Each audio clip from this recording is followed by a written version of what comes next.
Pay attention.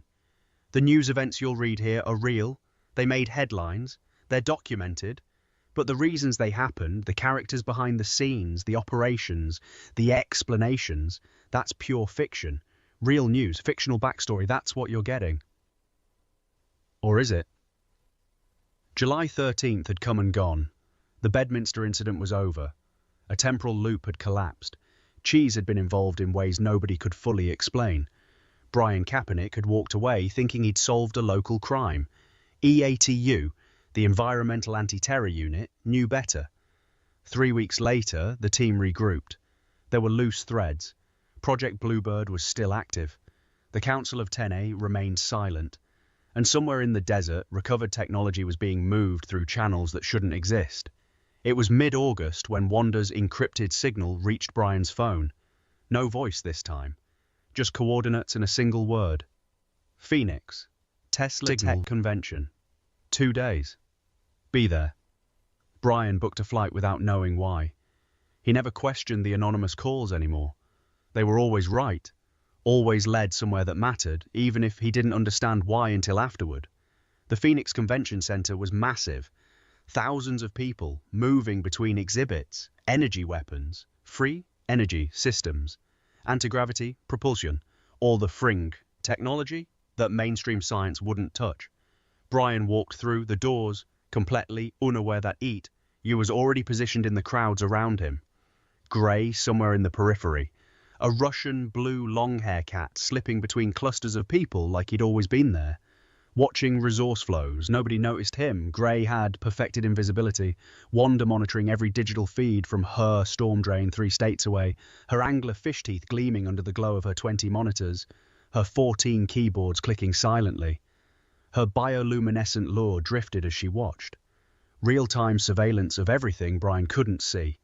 Henrietta meditating on the balance of her 2 souls. The calico cat keeping the 4-pointed star centered. Her dual nature made her unpredictable. Useful. Luna, silent and invisible, the tuxedo shapeshifter's hypnotic eyes waiting for the moment she needed to project into someone's mind. She could become anything. Right now, she was just another attendee, unnoticed. And in the shadows, moving with absolute purpose, the mouse hunted for aged Manchego, while everything else fell into place around him. Thunder was in the middle of the crowd, a compact, muscled orange tabby weaving between people's legs. Someone picked him up. He purred, delirious with attention. Children gathered around to pet him.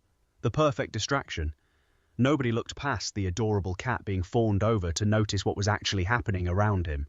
Thunder's reckless genius was already 3 moves ahead, his presence creating the exact chaos that EATU needed. Major Sport was back at EATU headquarters, the St. Bernard and Irish setter mix making the calls that would matter, his command center humming with activity. Captain Talons circled overhead outside the convention center, the bald eagle adjusting his balance on a single leg, his eyes sharp for anything that didn't belong. War wounds didn't stop him from flying. Mizzy observed from a distance, the tuxedo cat matriarch orchestrating scenarios nobody would realize had been set up days ago. Her warmth was strategic. Her influence was absolute. The convention had started. The operation was already in motion. Brian had no idea.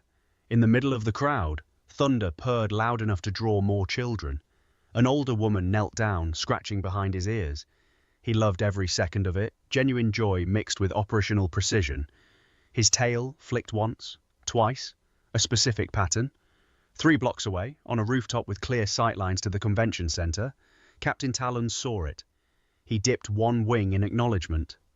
"Thunder's in position," Captain Talons' sharp voice crackled through the encrypted frequency that only EATU could access. "Distraction is active," Gray's voice came back, smooth as silk, completely unbothered. "Good. Brian just passed the energy weapons exhibit. He's looking for something specific. He doesn't know what yet." In her storm drain nest, Wanda's lure pulsed as she watched 17 camera feeds simultaneously. She typed without looking, her angler fish fins moving across keyboards with practiced precision. "I've got 3 separate surveillance teams in the crowd, not ours. Someone's watching the convention. Someone's watching Brian." A pause. Then Mizzy's warm voice, The tuxedo cap matriarch speaking from somewhere inside the convention center. Let them watch. They're supposed to be here. They just don't know we know yet. Brian moved through the Tesla tech displays with the casual interest of Sumyon, who didn't understand half of what he was looking at. Scalar wave technology, zero-point energy systems, consciousness transfer protocols. The convention was a fever dream of fringe science and true believers. He had no idea why Wanda wanted him here. The encrypted message had been clear. Show up, observe, report back. Nothing more specific than that. Gray's voice crackled again, this time directed at someone else. Henrietta, you're getting close to the target display. How's the balance holding? In a corner of the convention center, Henrietta stood, motionless, in front of a large exhibit about quantum entanglement and dimensional frequency. To any observer, she was just another attendee reading the placard. What they didn't see was her internal struggle. Two souls fighting for dominance, the four-pointed star meditation, the only thing keeping her centered. Her response came back through the secure channel, clipped and precise. Holding, but barely. Someone needs to trigger the distraction soon or I'm going to get frustrated and accidentally fix something we don't want fixed. Mizzy's warm laugh filtered through. That's exactly why you're perfect for this, Henrietta. Your threat keeps everyone nervous. Brian paused at another display. Something about free energy and anti-gravity. He was getting tired of walking. He was about to sit down when his phone vibrated silently in his pocket. A message from Wanda. 3 words. North corner. Thumb drive. He didn't question it. He never did. Brian changed direction, moving toward the north corner of the convention center, where a smaller, less crowded exhibit about Project Bluebird was set up. The display was sophisticated. Classified documents, redacted fields, photographs of recovered materials. All of it technically fictional. All of it technically real. Behind the display counter stood a man in a grey suit. He was waiting. He had something. Thunder felt it before anyone else did. The shift in tension. The moment when the operation needed to move from observation to action. He was still in the crowd, still being petted by children, still purring like a motorboat. But his tail twitched. Once, twice, 3 times. Captain Talon saw it from the rooftop. Go, he said, simply. Thunder took a breath. Then he did what he was built to do. He screeched, a long, piercing yowl that cut through the ambient noise of the convention like a knife.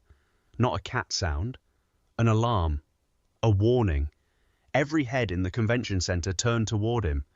Then he moved. The zoomies hit him like lightning.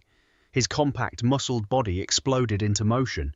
He bolted across the floor, knocking over a small display table, scattering papers everywhere, sending attendees scrambling out of his way. He wasn't attacking. He wasn't hunting. He was pure chaos in motion, a furry tornado moving at maximum velocity toward the exit. The crowd followed him with their eyes. Children laughed. Adults moved aside. Security personnel started moving toward the disruption. Everyone was watching Thunder. Everyone was watching the orange tabby cat who was absolutely losing his mind. Which was exactly the point. At the north corner display, the man in the grey suit never took his eyes off Brian. He held out the thumb drive. Small, unmarked, heavy, with information that wasn't supposed to exist. Brian reached for it. That's when Mizzy made her move. She was standing 3 feet away from the display, pretending to read another exhibit. As the man handed the thumb drive to Brian, she adjusted her position. A single movement, a shift in weight. She knocked Brian's elbow.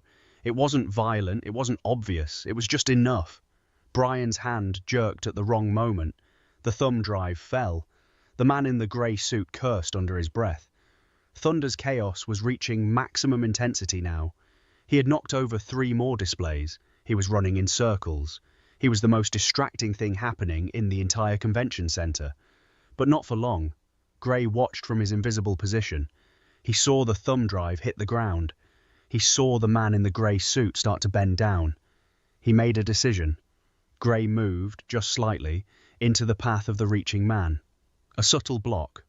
Accidental looking, but precise. The man bumped into Gray instead of reaching for the drive. Henrietta watched all of this from her position near the quantum entanglement display. Her 2 souls were vibrating with tension. The frustration was building. The power was starting to activate. She breathed through it. Four-pointed star. Balance. Control. But she could feel it. The cosmic correction waiting to happen. Luna had already shifted position. She wasn't a person anymore. She was just another attendee. Invisible. Unremarkable. But she was close enough to the fallen thumb drive. She waited. Thunder's chaos was starting to wind down. He was tiring. The zoomies were reaching their peak. He bolted toward the exit, and the crowd followed him with their attention, their laughter, their phones recording the video of the crazed cat. In that moment, the split second, when every eye was on Thunder and his beautiful, reckless destruction, Luna moved. She bent down, she picked up the thumb drive. She slipped it into her pocket. No one saw her, no one was looking at her. They were all watching Thunder. By the time Thunder hit the exit and disappeared into the parking lot, the operation was complete. The thumb drive was in Eat You's possession. Captain Talons watched from the rooftop. "Package secured," he said simply. In her storm drain nest, Wanda's lure pulsed with satisfaction. "I've got the surveillance feeds. 3 teams trying to figure out what just happened. One of them is already calling it in. We have maybe 5 minutes before they realize the drive is gone." Mizzy's voice came through, calm and warm as always. "Excellent. Everyone extract. Slow and natural. Nobody runs, nobody hurries." Gray was already moving away from the display, slipping between clusters of people, becoming invisible again. Henrietta breathed. 4-pointed star. The frustration settled. The power receded. She was balanced again. Luna was walking toward the exit, the thumb drive heavy in her pocket, completely unremarkable, completely unnoticed. Brian stood there, confused, still reaching for something that wasn't there anymore. The man in the grey suit was gone. Thunder was already in the parking lot, his crazy energy finally spent, rolling on the asphalt like he'd just had the time of his life. The convention continued around them. Thousands of people discussing fringe science and impossible technology, completely unaware that something had just been taken from right under their noses. And Brian, still confused about what had just happened, still holding his empty hand out, had no idea that he'd just been part of an Eat You operation, that his presence at the convention was the reason the man in the grey suit had even shown up, that his innocent detective work had been the cover story for something much larger. He looked at his phone. Another message from Wanda. 2 words. Mission complete. Brian pocketed his phone and started walking toward the exit, still completely oblivious. The operation was done. The first thread of the larger puzzle was in Eat You's hands. And somewhere in the darkness of her storm drain nest, surrounded by her 20 monitors and 14 keyboards, Wanda was already analyzing what was on that thumb drive. Project Bluebird files, recovered materials documentation, and something else. Something that connected to UFO technology, something that connected to the assassination attempt in Bedminster, something that suggested the temporal anomalies weren't accidents. They were being caused, deliberately, and someone needed to figure out who was doing it before the next one happened. Precision. His tail flicked once, twice, a specific pattern. 3 blocks away, on a rooftop with clear sight lines to the convention center, Captain Talon saw it. He dipped one wing in acknowledgement. "Thunder's in position." Captain Talon's sharp voice crackled through the encrypted frequency that only Eat You could access. "Distraction is active." Gray's voice came back, smooth as silk. Brian stopped at a display marked Recovered Materials Analysis, UAP Technology Applications. The placard was professionally printed, the kind that suggested institutional backing rather than enthusiastic amateur research. Behind the display stood a woman in a blue blazer with a lanyard that identified her only as presenter. She was talking to 2 men who looked like they'd rather be anywhere else. Brian pulled out his notepad. Old habit. He wrote down the display number and the name of the presenting organization, the Institute for Advanced Propulsion Studies, a name that sounded legitimate enough to be suspicious. The woman in the blue blazer noticed him noticing. She smiled the kind of smile that meant she'd been waiting for exactly this kind of visitor. "Are you familiar with the Arizona incident?" she asked. Brian looked up from his notepad. "Which one?" She tilted her head slightly. "The V-shaped sighting. March 1997. Thousands of witnesses. Official explanation was military flares." She paused. You don't believe that explanation, do you? Brian looked at her carefully. He'd been asked this question before, by journalists, by conspiracy theorists, by people who wanted him to validate something they already believed. I believe in evidence, he said. She reached under the display table and produced a folder, thick, worn at the edges. The kind of folder that had been handled many times by many hands. Then you'll find this interesting. Gray was watching from 3 displays away. His Cheshire eyes tracked the folder, the woman, the 2 men who still looked uncomfortable. He'd seen her before, not in person, not in any database Wanda had access to, but in the pattern of how things moved, how information surfaced, how people who had things to share found their way into proximity with people who needed to receive that information. She was a courier, not Eat You, not Project Bluebird. Something else entirely. His voice came through low on the encrypted channel. Wanda, Blue Blazer, North Display, presenting to Brian right now. Run her. In her storm drain nest, Wanda's fins moved across 3 keyboards simultaneously. Her lure pulsed as data streamed across monitors. Running. Give me 30 seconds. Henrietta had repositioned herself near the free energy display, close enough to observe without being obvious. Her dual souls were humming with something she couldn't quite name. Not frustration, not yet, but awareness. The sense that something was about to happen that nobody had planned for. She breathed through it. 4-pointed star, balance, control. Luna was closer. The tuxedo shapeshifter had become invisible again, projecting stillness into the minds of anyone who might look in her direction. She was 3 feet from Brian, close enough to project a thought into his mind if she needed to. She waited. Brian opened the folder. Inside were photographs. Not digital prints, actual photographs developed on film, the kind that couldn't be edited with software. They showed something large, something angular, something that didn't match any aircraft in any public database Brian had ever studied. The V-shape was unmistakable. But these photographs weren't taken in Arizona in 1997. The timestamp on the back of each one read differently. Different location, different year, different facility. Brian looked up at the woman. Where did these come from? She smiled again. That's the question, isn't it? Wanda's voice came through the channel, sharp and immediate. She's not in any database I can access, and I can access everything, which means she's been deliberately scrubbed. Someone with serious resources removed her from every system she should appear in. Social security, driver's license, tax records, medical history, all gone. She technically doesn't exist. Gray's response was measured, unhurried. How long ago was she scrubbed? Based on the gaps in the data pattern, approximately 18 months, right around the time the congressional UFO testimony became public. A pause. She's a whistleblower, Mizzy said, her warm voice carrying certainty. Someone who knew what was coming and got a raise before she could testify. Captain Talon's sharp voice cut in from the rooftop. Or someone who was placed here deliberately to give Brian exactly what they want him to have. Silence on the channel. Everyone considering both possibilities simultaneously. Gray made a decision. He began moving toward the display, not quickly, not directly, just shifting his trajectory in the fluid, invisible way that brought him closer without announcing the intention. Brian was still looking at the photographs. His detective instincts were firing on all cylinders. These were real. Whatever they showed, the photographs themselves were authentic. He could tell by the grain, the composition, the way light had behaved on actual film. I need more context, he said. The woman reached into the folder again and produced a single page. Printed text, classified headers with the classification stripped out, blank spaces where the markings had been redacted before printing. Brian read it quickly. His expression didn't change.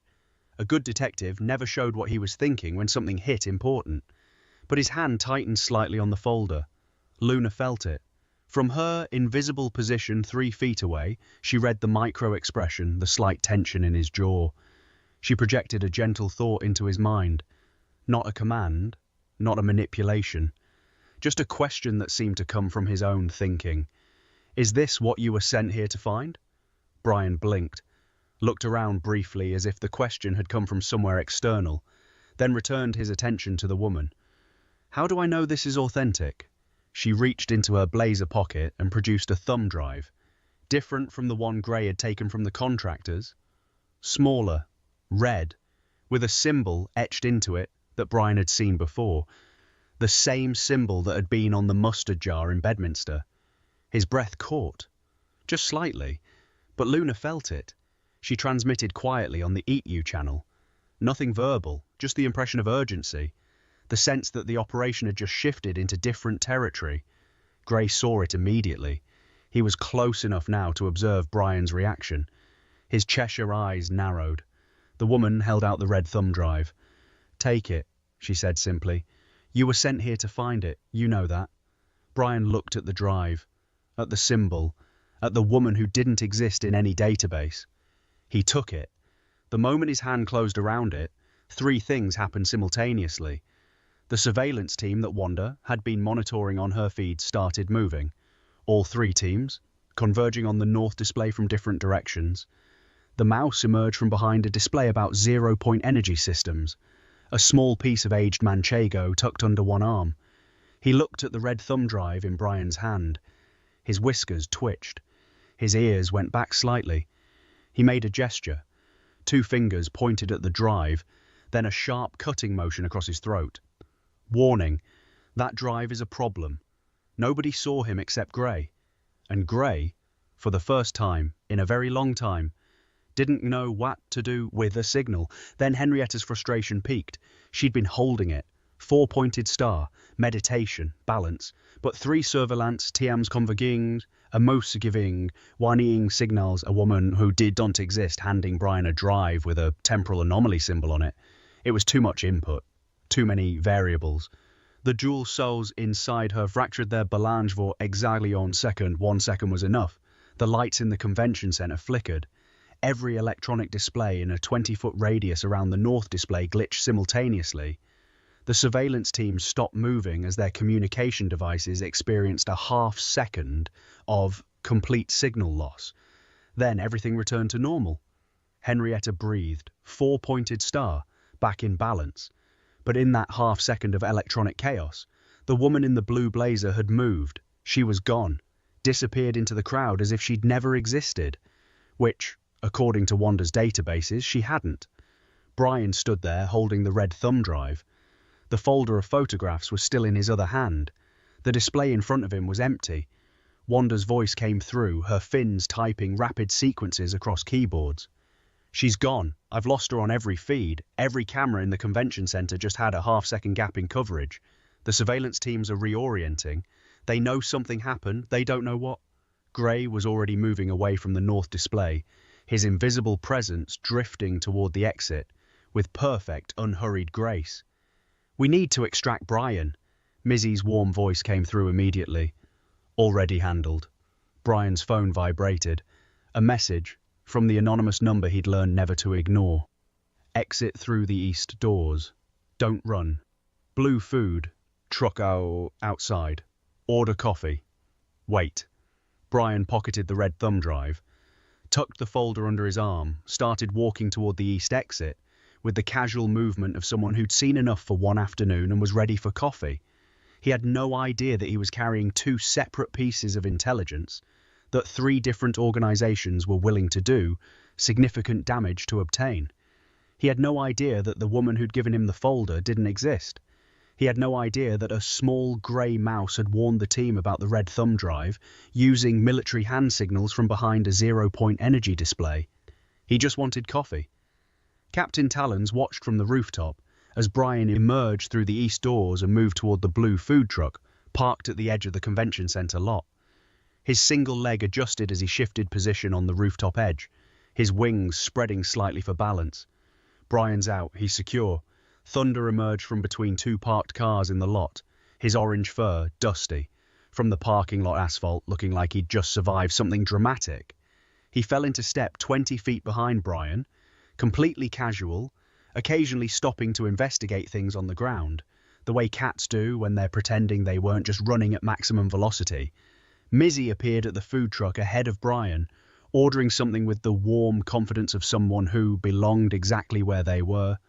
She didn't look at him when he arrived. She didn't acknowledge him. But she was there, watching the lot, watching the east exit, making sure the surveillance teams that were still reorienting inside the convention center didn't follow him out. Gray materialized near the food truck from a direction that made no logical sense, given where he'd been standing 60 seconds earlier. He was examining something on a display rack next to the truck, completely absorbed, completely invisible despite being in plain sight. Luna was somewhere. Nobody knew exactly where. She was either invisible, or she was the woman at the far end of the lot who hadn't been there a moment ago. It was impossible to tell. Brian ordered coffee, plain, black, the way he always ordered it. The barista handed it over, and Brian stood there in the Phoenix afternoon heat, holding the red thumb drive in one pocket and a folder of impossible photographs under his arm, waiting for instructions that would come when they were ready. Wanda's voice came through his phone. She'd switched to audio, the human mimicking voice she used for direct communication. Smooth, professional, no hint of anglerfish. Sit tight. We're analysing what you were given. Don't look at the drive yet. Don't open the folder again. Just drink your coffee. Brian looked at his coffee, then at the sky, then back at his coffee. Sure, he said, to nobody visible. 3 states away, in her storm drain nest, Wanda's 14 keyboards were running parallel analyses on the data Gray had uploaded from the contractor's drive and cross-referencing it against the symbol Brian had described before he'd pocketed the red driver.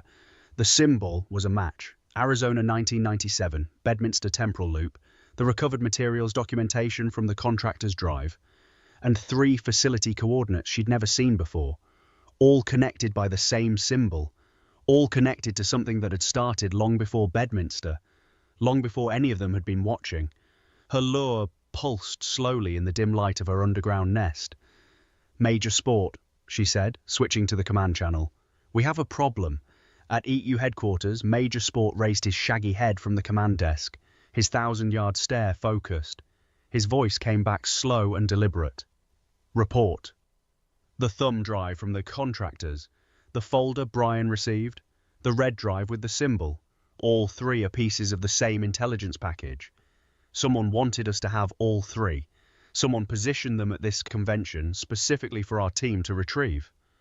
A pause. Which means someone knows we exist, Major Sport said.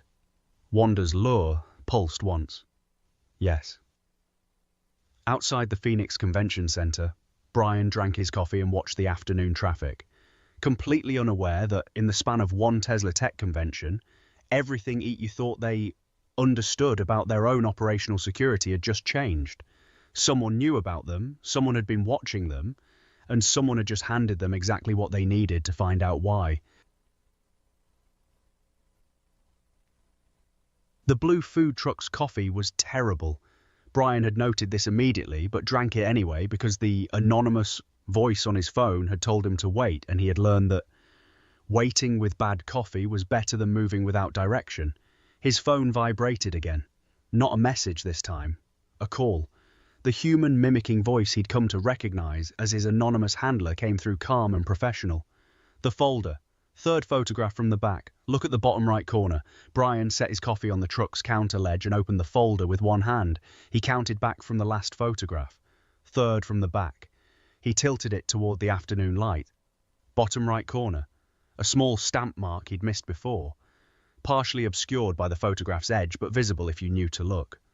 A serial number, 6 digits, and below it 2 letters. B7.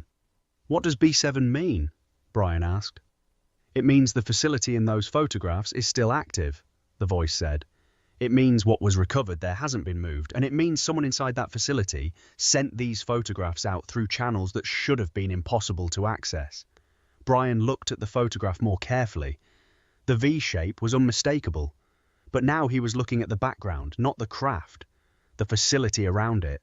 Concrete walls, reinforced Keeling struts, a floor that was too clean, too precise, the kind of floor that suggested controlled environment rather than military hangar. Where is this facility?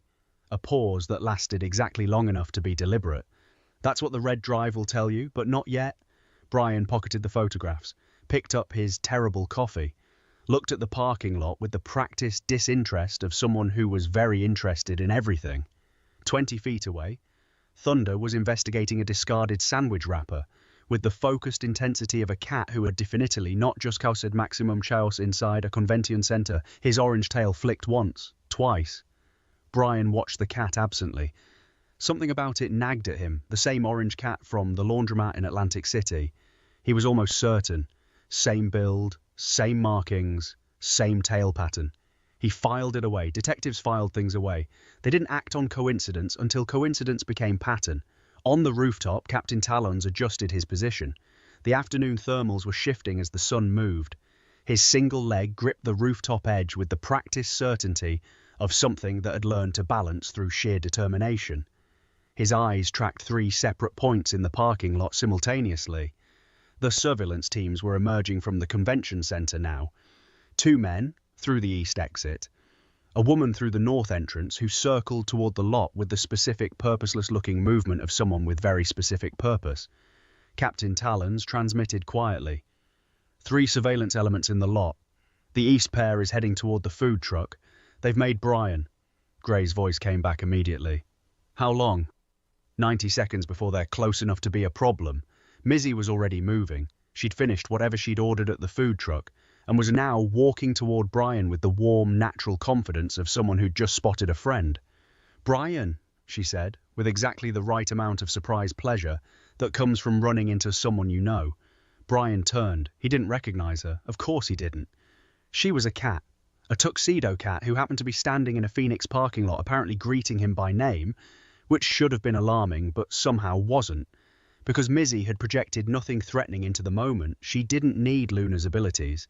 She just arranged the emotional temperature of an interaction until it felt like what she wanted it to feel like. She was warmth, given operational purpose. Sorry, Brian said. I think you might have the wrong. Convention badge, Mizzy said smoothly, nodding at the lanyard around his neck that he'd forgotten he was wearing. His name was on it. Brian Katpurrnick, investigative consultant. I read your work on the Bedminster incident. Brian blinked. He hadn't published anything about the Bedminster incident. The Bedminster incident was classified.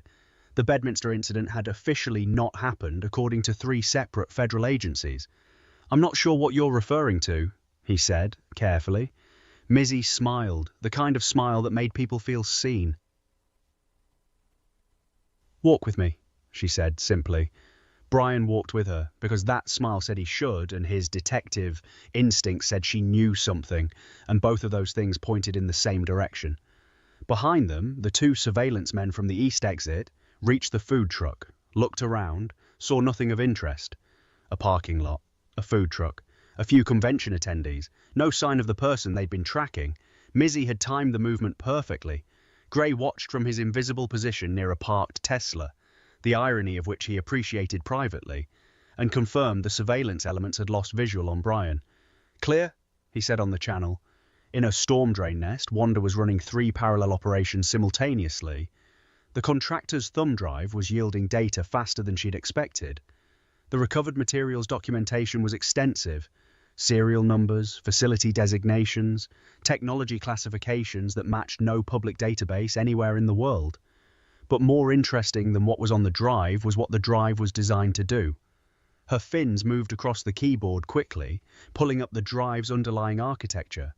It wasn't just storage, it was a beacon, something embedded in the drive's firmware that would have activated the moment it connected to an internet-enabled device, a signal that would transmit the connecting device's location, identity, and network credentials to an external server. The contractors had been about to walk into a trap. Someone had placed that drive at the Tesla Tech Convention specifically to compromise whoever picked it up, which meant either the contractors were the target, or whoever stopped the contractors from taking it was the target. Wanda's lure pulsed slowly as she considered that. Gray had taken the drive.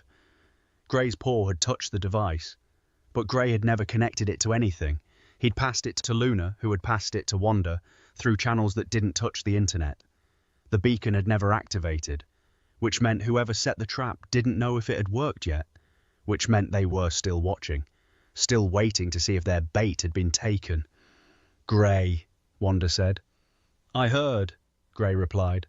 The red drive Brian has, same question. I need to know if it's also a beacon. before he connects it to anything. Agreed. One more thing, Wanda said. Her lure pulsed twice.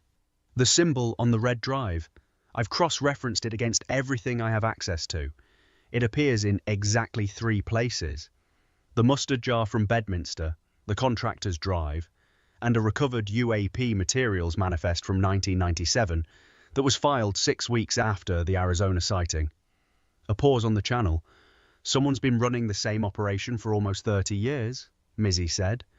The warm certainty in her voice had shifted slightly.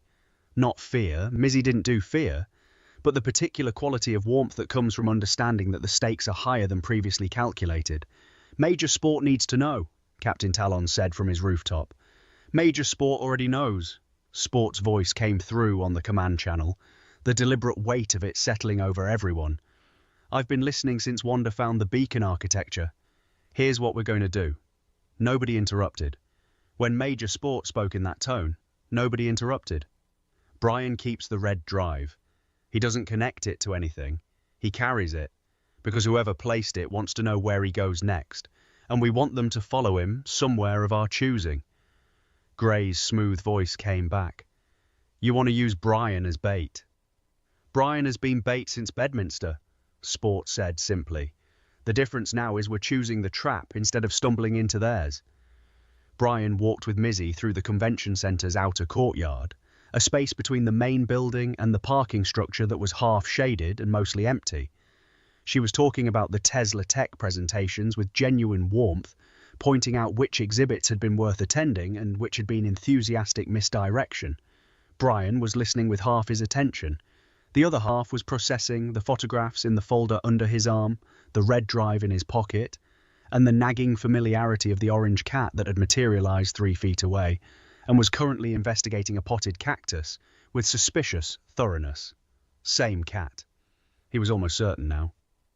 You follow conventions? He asked Mizzy, keeping his tone conversational. I follow interesting problems, she said. The Arizona sighting is an interesting problem. The fact that official explanations have never accounted for the physical evidence is an interesting problem. The fact that 3 separate recovered materials facilities exist in locations that don't appear on any public record is a very interesting problem. Brian stopped walking. How do you know about the facilities? Mizzy looked at him with the warm directness of someone who had decided to be honest about exactly as much as was useful. The same way you know about them, she said. Someone wanted us both to know. Brian looked at her for a long moment. Tuxedo cat, standing in a Phoenix courtyard, discussing recovered UAP facilities with the casual confidence of someone who gave briefings to senior officials. His detective instincts were running fast and hot. Too many coincidences, too many things landing exactly where they needed to land. Who are you? He asked. Mizzy smiled, the kind of smile that answered nothing and everything simultaneously. Someone who's been watching the same problem you have. From a different angle. She reached into her jacket and produced a card. Plain white, no name, no organization, just a frequency, a radio frequency written in precise, handwritten numbers. When you're ready to use the red drive, she said, tune to that frequency first. You'll get instructions. She handed him the card. Their fingers didn't touch. She was a cat. Brian was a human. The logistics were what they were. But the card changed hands cleanly, and Brian pocketed it without questioning the mechanics. He was getting better at not questioning the mechanics. The woman inside, Brian said. Blue blazer. She gave me the photographs and the drive. Who was she? Mizzy's warm expression shifted slightly. Something moved behind her eyes that wasn't quite readable. She was someone who ran out of time a long time ago, Mizzy said. But she kept the information safe until it could reach the right person. She turned and walked back toward the convention center with the easy natural movement of someone who had accomplished exactly what they came to accomplish. Brian watched her go. Thunder abandoned the cactus investigation and materialized at Brian's feet, looking up at him with the specific expression cats use when they've decided a human is adequately entertaining. Brian looked down at the cat. Don't suppose you know what's going on, he said. Thunder purred, loudly. Deliriously. The purr of a cat who knew exactly what was going on and found the entire situation magnificent. Brian sighed, and pulled out his terrible food truck coffee. Captain Talons had been watching the courtyard interaction from the rooftop. His sharp eyes had tracked every movement, every exchange, every micro-expression. His voice came through the channel, steady and measured. Mizzy gave him the frequency card. Good, Sport said. He's asking the right questions, Captain Talons continued. He's starting to notice the pattern. He's always noticed the pattern, Mizzy said, her voice coming through now from inside the convention center, where she'd already repositioned. He just doesn't know what the pattern means yet. That's exactly where we need him. Wanda cut in from her storm drain nest. The frequency on that card, it routes through 17 relay stations before it reaches our secure channel. Anyone trying to monitor that frequency will hear white noise and spend approximately 6 weeks trying to decrypt something that isn't there. And Brian? Gray asked. Brian will hear exactly what we need him to hear at exactly the right moment, Wanda said. I've already configured the endpoint. In the courtyard, Brian finished his coffee. He looked at the card Mizzy had given him. At the folder under his arm, at the red thumb drive he could feel in his pocket even through the fabric. 3 items, 3 threads. His detective brain was already building the architecture. The photographs connected to Arizona 1997. The red drive connected to the symbol from Bedminster. The frequency card connected to whatever came next. Someone had built a breadcrumb trail. Someone had wanted him here, at this convention, receiving these specific items in this specific order. His phone vibrated. The anonymous number. Time to go. Flight leaves in 3 hours. Don't lose the drive. Don't use the drive. Just carry it. Brian looked around the courtyard one more time. The orange cat had disappeared. The tuxedo cat was gone. The convention center hummed with activity behind the glass walls. He started walking toward the parking structure. His rental car was on level 3. His flight back to Atlantic City left at 7. He had a red thumb drive, a folder of impossible photographs, a radio frequency written on a plain white card, and absolutely no idea that he was carrying the most significant collection of recovered materials intelligence that had changed hands outside of a classified government facility in 27 years. He was also being followed by Gray, who was being monitored by Wanda, who was coordinating with Captain Talons, who was watching the parking structure entrance, who had already confirmed that 2 of the 3 surveillance elements were heading toward the same structure from different directions. The 3rd surveillance element was unaccounted for. That was the problem. Wanda was running every camera feed she had access to. Convention center, parking structure, street level, traffic cameras for a 6-block radius. And she couldn't find the 3rd element anywhere, which meant either they'd left, or they were somewhere she couldn't see. In 20 years of running total information dominance over the Eastern digital infrastructure, there were very few places Wanda couldn't see. Her lure dimmed slightly as she considered the implications. Gray, she said quietly, the 3rd surveillance element is gone from my feeds. Gone how? Gone like the woman in the blue blazer, Wanda said. Gone like they were never there. A pause on the channel. The mouse emerged from behind a concrete pillar on level 2 of the parking structure. How he'd gotten there ahead of Brian was a mystery that you had long seen Stovov Tree to solve, and stood very still next to a silver sedan. His whiskers twitched, his ears rotated, his dark eyes tracked something the cameras couldn't see. Then he made a gesture. Clear, precise, military hand signal for enemy contact. He was pointing up, level 3. Brian's car was on level 3. Gray was already moving. Gray moved through the parking structure with the fluid invisibility that was his greatest operational asset. Level 1 to level 2 in 30 seconds, using the stairwell access that maintenance workers used and nobody else ever noticed. His Russian blue fur caught no light worth mentioning. His footsteps made no sound worth recording. The mouse watched him pass from behind the concrete pillar. His dark eyes tracked Gray's movement with the specific attention of something that had survived impossible situations by paying absolute attention to everything. He held up 2 fingers, then pointed to the northwest corner of level 3. Then he held up 1 finger. Single contact. Northwest corner. Gray absorbed the information without breaking stride. Captain Talons had shifted position on the rooftop of the parking structure, moving to the northwest edge where the thermal vents from the structure below created reliable updrafts. His single leg adjusted. His wings spread fractionally for balance. His eyes were already on the northwest corner of level 3 through the open concrete facade. A figure, standing between two vehicles, positioned with the specific stillness of someone who was very good at waiting and very practiced at not being seen. Not good enough. Single contact, Captain Talons confirmed. Male, approximately 6 feet, dark jacket. He has line of sight to Brian's rental vehicle.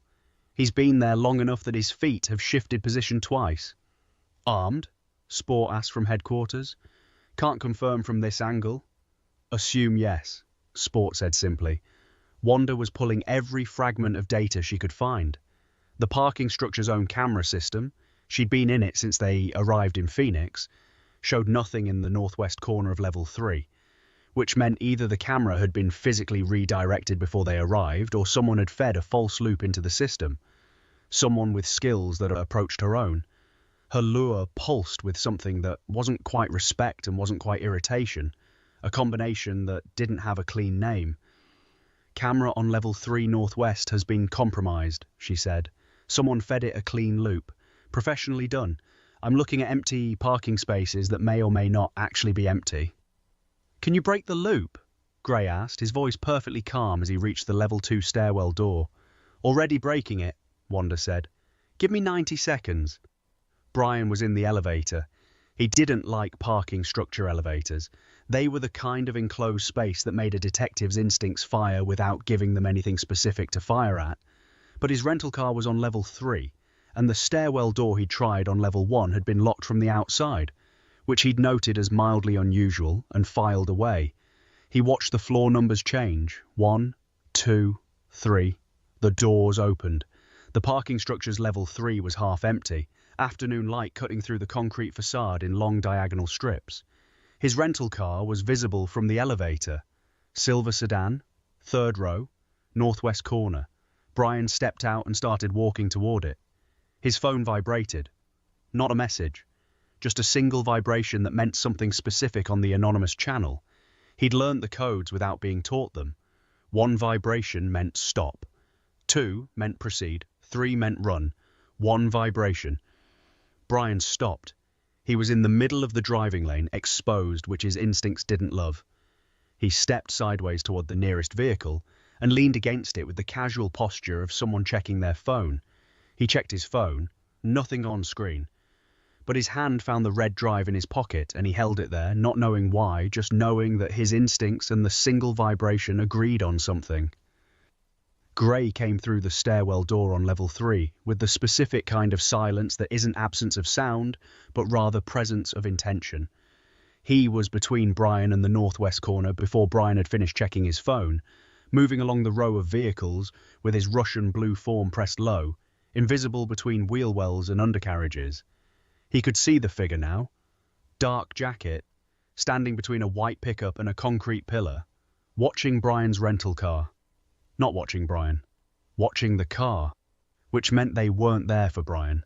They were there for something in the car. Gray processed this in the time it took to take 2 steps. Someone had gotten to the rental car before them. Someone had placed something in it, or taken something from it, or both. The figure in the dark jacket was waiting to confirm the operation had been completed successfully.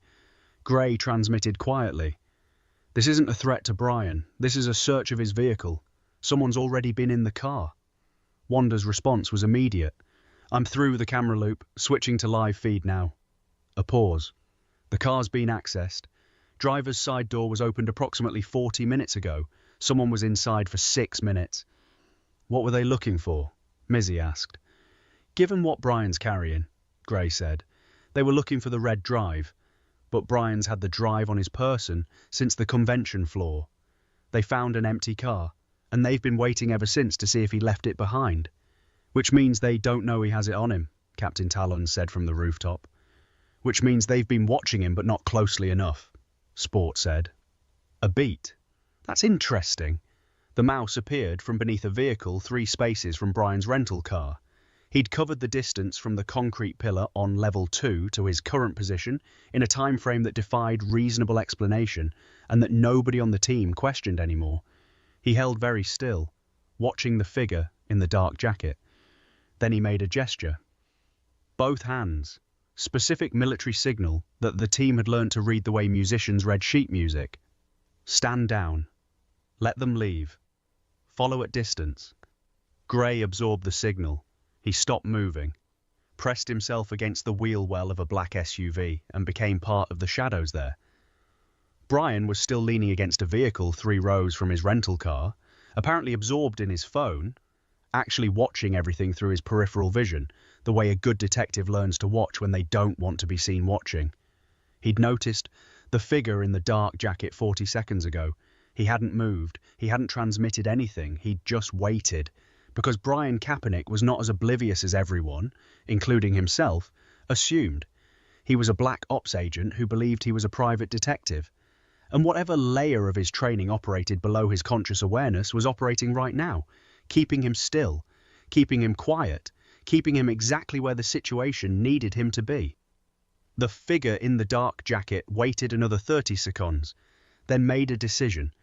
They moved away from the northwest corner toward the east ramp that led to the exit. Not running, not hurrying. The practiced movement of someone trained to leave a space as invisibly as they entered it. Gray tracked them from the shadows. The mouse tracked them from beneath vehicles. Captain Talons tracked them from the rooftop. None of them followed. The mouse had been clear. Distant surveillance only. Wanda had already shifted her camera access to the street-level feed surrounding the parking structure. She picked up the fear to mohin the street. Dark jacket. Moving west on foot. Unhurried. She followed them through 14 cameras across 6 blocks before they entered a vehicle parked on a side street. Nondescript sedan, Arizona plates, the plates were registered to a rental company. She ran the rental records. The reservation was in a name that didn't exist. Credit card that had been active for 30 days and would be cancelled within 48 hours. A ghost identity, professional and temporary. "I've got their vehicle," she said. "I'll track it as far as my feeds allow." "It'll go somewhere unremarkable," Gray said, emerging from the shadows between vehicles now that the figure was gone. "Somewhere clean.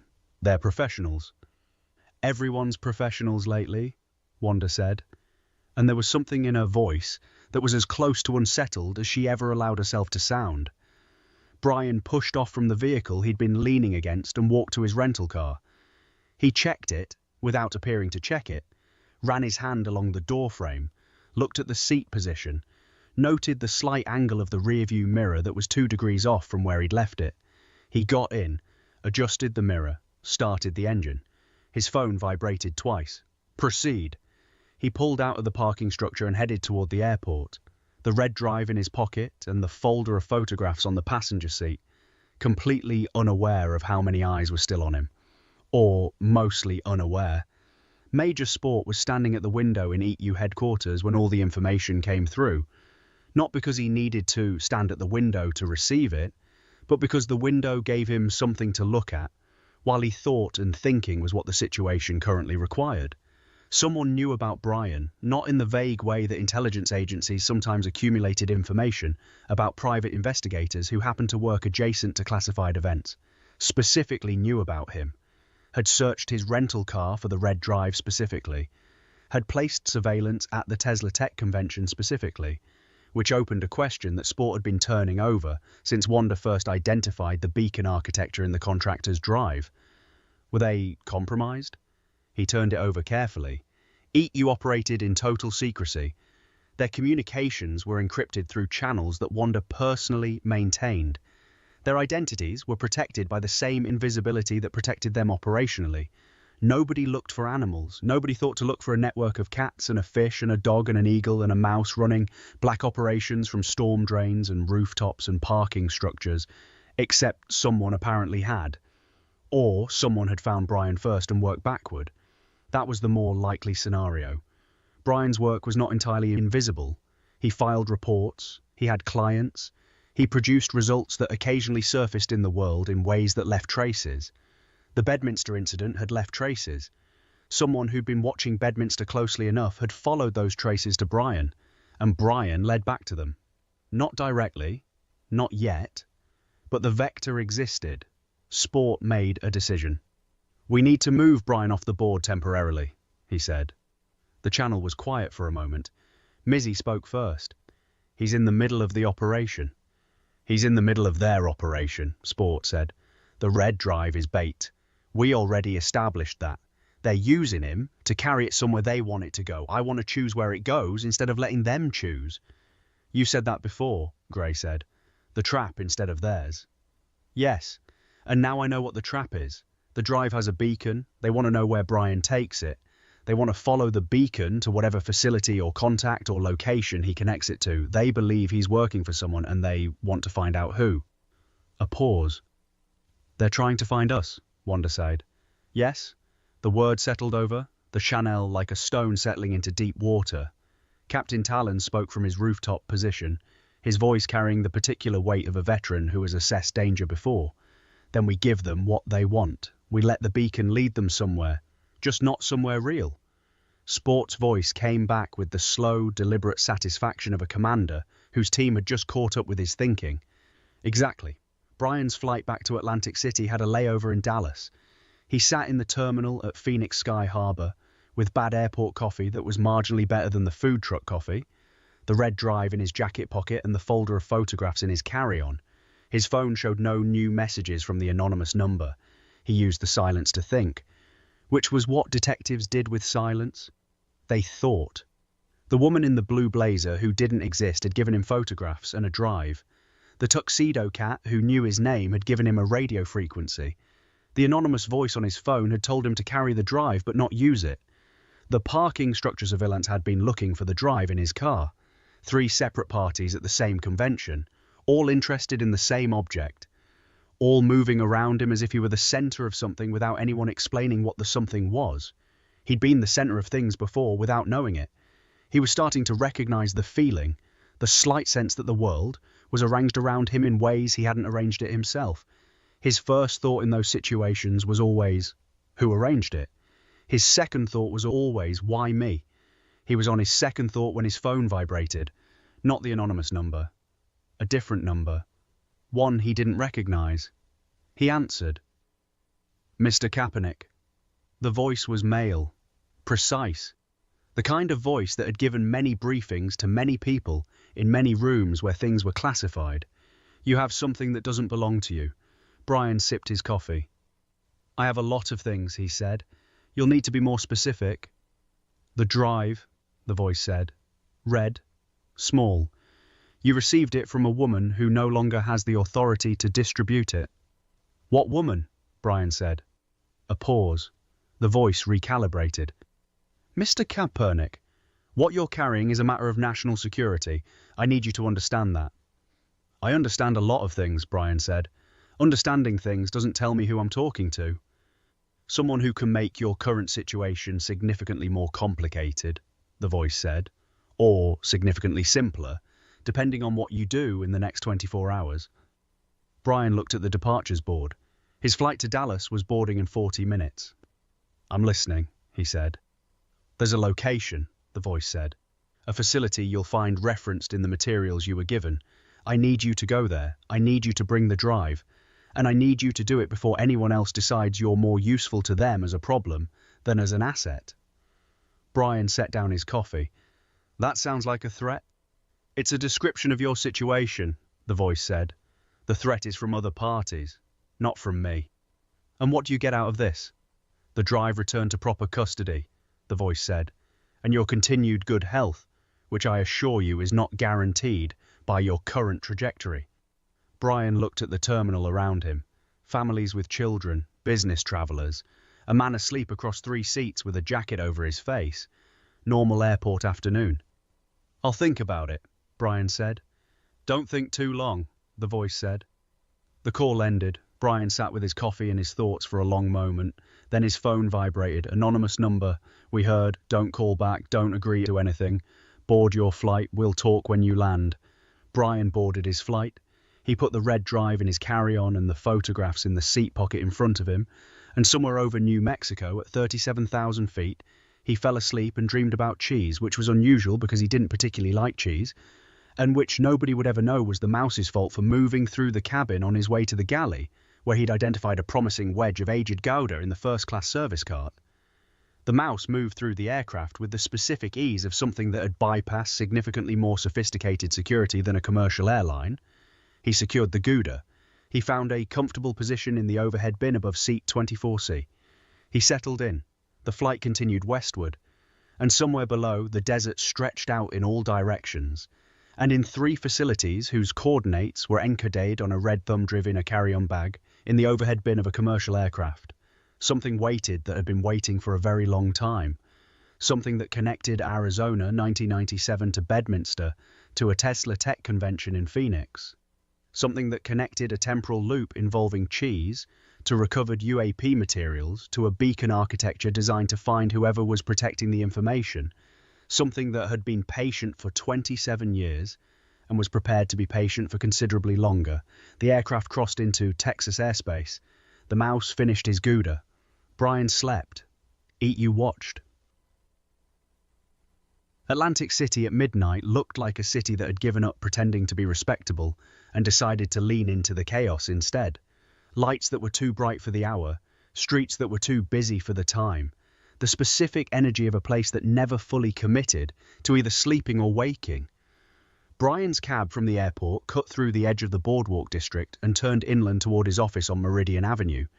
He had the red drive in his jacket pocket, the folder of photographs in his bag, and a headache that had started somewhere over Texas and hadn't committed to leaving. His phone had been quiet since the anonymous number told him to board the flight. No messages during the layover in Dallas. Nothing during the second leg.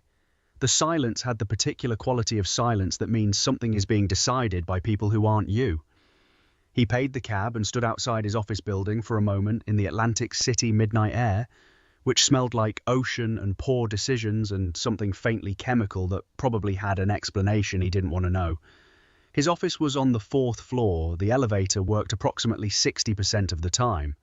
Tonight it worked, which he noted as either good luck or a bad sign, depending on how the rest of the night went.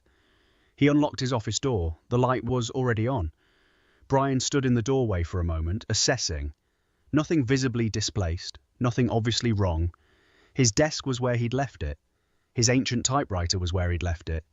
His plant was slightly more dead than he'd left it, which was the plant's own contribution to the situation. Luna was sitting on his desk. The tuxedo shapeshifter was perfectly still, her hypnotic eyes catching the desk lamplight in a way that made them appear to glow from within. She looked at him with the patient certainty of someone who had been waiting exactly as long as was necessary and not a moment longer. A thought materialized in Brian's mind, not his own, projected with the gentle precision he was starting to associate with a presence he couldn't quite name. Sit down, there's a lot to cover.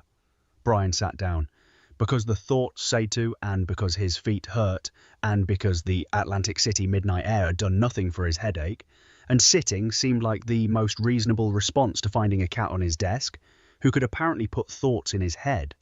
He was getting better at accepting the mechanics. Luna's eyes held his.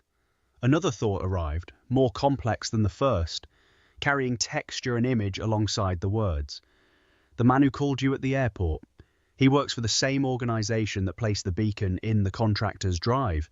He's not government. He's the organization that the government has been trying to find for 11 years. He wanted you to bring the drive to a facility location because the facility location would tell him where the drive had been. The drive was never meant to go to the facility. The drive was meant to lead him to whoever received it. Brian absorbed this. His detective brain organized it into architecture. So the drive itself is worthless, he said. Luna blinked once. The information on the drive is real. The facility coordinates are real. The recovered materials documentation is real. But the beacon was the actual payload. The information was just packaging to make the drive worth carrying. And they want to know who I work for. Brian said. A beat. Luna's eyes didn't waver. They already know you work for someone. They don't know who. They've been trying to find out since Bedminster. Brian looked at the red drive on his desk. He'd placed it there without thinking about it, the automatic gesture of someone emptying their pockets after a long day. Who do I work for? He asked. The question wasn't entirely rhetorical.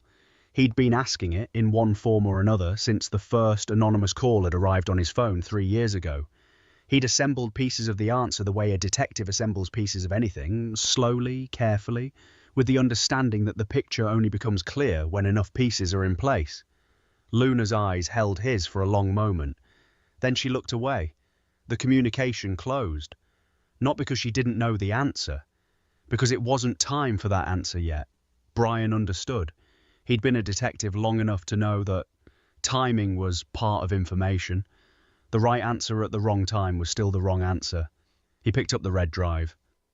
"All right," he said to the empty office, to Luna, to whoever was listening through whatever channels they were listening through. "Tell me what to do with it." Wanda had been running scenarios since the aircraft crossed into New Jersey airspace. Her 14 keyboards hadn't stopped moving. Her 20 monitors displayed overlapping data streams. The beacon architecture of the red drive, the voice analysis she'd run on the airport call, the facility coordinates from the photographs, the symbol cross-reference that connected everything back to 1997. She'd been in the phone network that carried the airport call. She'd recorded every millisecond of it. The voice had been processed through 2 layers of modulation, which told her the caller knew their calls could be intercepted and had invested in making interception difficult. Difficult was not the same as impossible. She stripped the first modulation layer in 40 minutes. The second took longer. 3 hours of dedicated processing across 7 of her parallel systems. What she found underneath wasn't a voice. It was a signature. The specific pattern of breath and cadence and subvocal frequency that persists through even professional voice modulation, because it comes from physiology rather than electronics. She ran the signature against every database she had access to. No match in government databases, no match in corporate records, no match in any of the standard intelligence community repositories she'd built access to over years of patient infrastructure work. She expanded the search. Academic databases, medical records, the specific kind of biometric archive that exists only because institutions collect data reflexively without always understanding what they're collecting. A partial match, 73% confidence, not enough to be certain, enough to be interesting. The partial match pointed to a research institution that had officially ceased operations in 2009, the Institute for Advanced Materials Recovery, a name so bureaucratic and forgettable that it had been designed to be forgettable. She dug into the institute's history. Founded 1994, federally funded through channels that ran through 3 separate intermediary organizations before reaching anything traceable. Research focus listed as materials science and advanced metallurgical analysis. Officially dissolved following a funding review in 2009. Unofficially, based on the financial architecture she was uncovering in tax records and shell company registrations, and this specific pattern of money that didn't stop moving just because an institution stopped existing publicly, still operating. Wanda's lure pulsed slowly. The Institute for Advanced Materials Recovery had been founded 1 year before something significant happened in the Arizona desert. It had been officially dissolved 2 years after congressional attention to UAP programs began generating inconvenient questions. Unofficially, it had never stopped doing what it was doing, and what it was doing, based on the recovered materials documentation on the contractor's drive, cross-referenced with the facility coordinates in Brian's photographs, cross-referenced with the symbol that appeared in all 3 locations, was managing recovered UAP technology that had been accumulating since before the Arizona incident, since before most of the publicly known incidents, since considerably before. She transmitted to the channel. "I have a partial identification on the airport caller.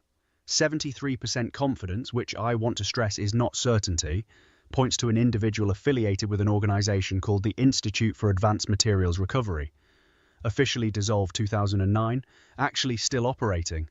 Major Sports' voice came through from headquarters, deliberate and weighted. "How long have they been operating?" "Since at least 1994, Wanda said. "Possibly longer. The financial architecture goes deeper than I can trace quickly. There are layers underneath layers." "Project Bluebird," Gray said. His voice was smooth, but there was something underneath it. The quality of a card counter who has just identified a pattern that changes the game. The Tulsa connection from Bedminster, the think tank conference, history realignment. "Connected," Wanda confirmed. "They've been running temporal research," Gray said. "Not just materials recovery. They've been trying to understand why recovered UAP technology behaves the way it does in terms of time and perception. The cheese compound wasn't an accident. It was reverse engineered from something they recovered. Silence on the channel. Mizzy's warm voice broke it, carrying the specific gravity of Somione, who has just understood the shape of something they'd been feeling without being able to name. They've been trying to replicate alien technology through chemistry, she said. The mustard, the cheese, the temporal perception effects, they've been engineering their own version of something they found in recovered materials.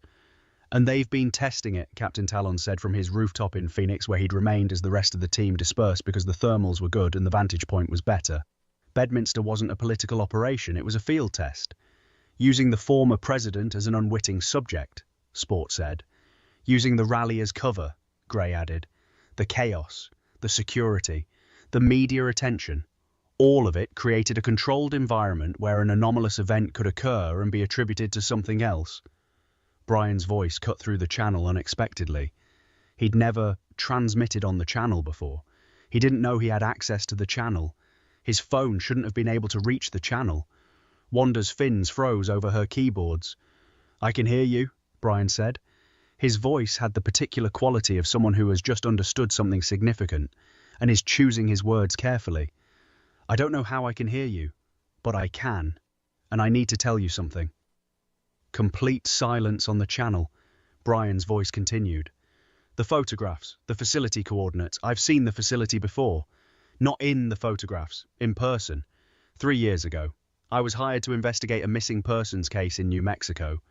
The trail led to a location in the desert that I was told was a decommissioned research station. I filed my report. The client withdrew the case before I could finish it. I was paid and told the matter was resolved. A pause.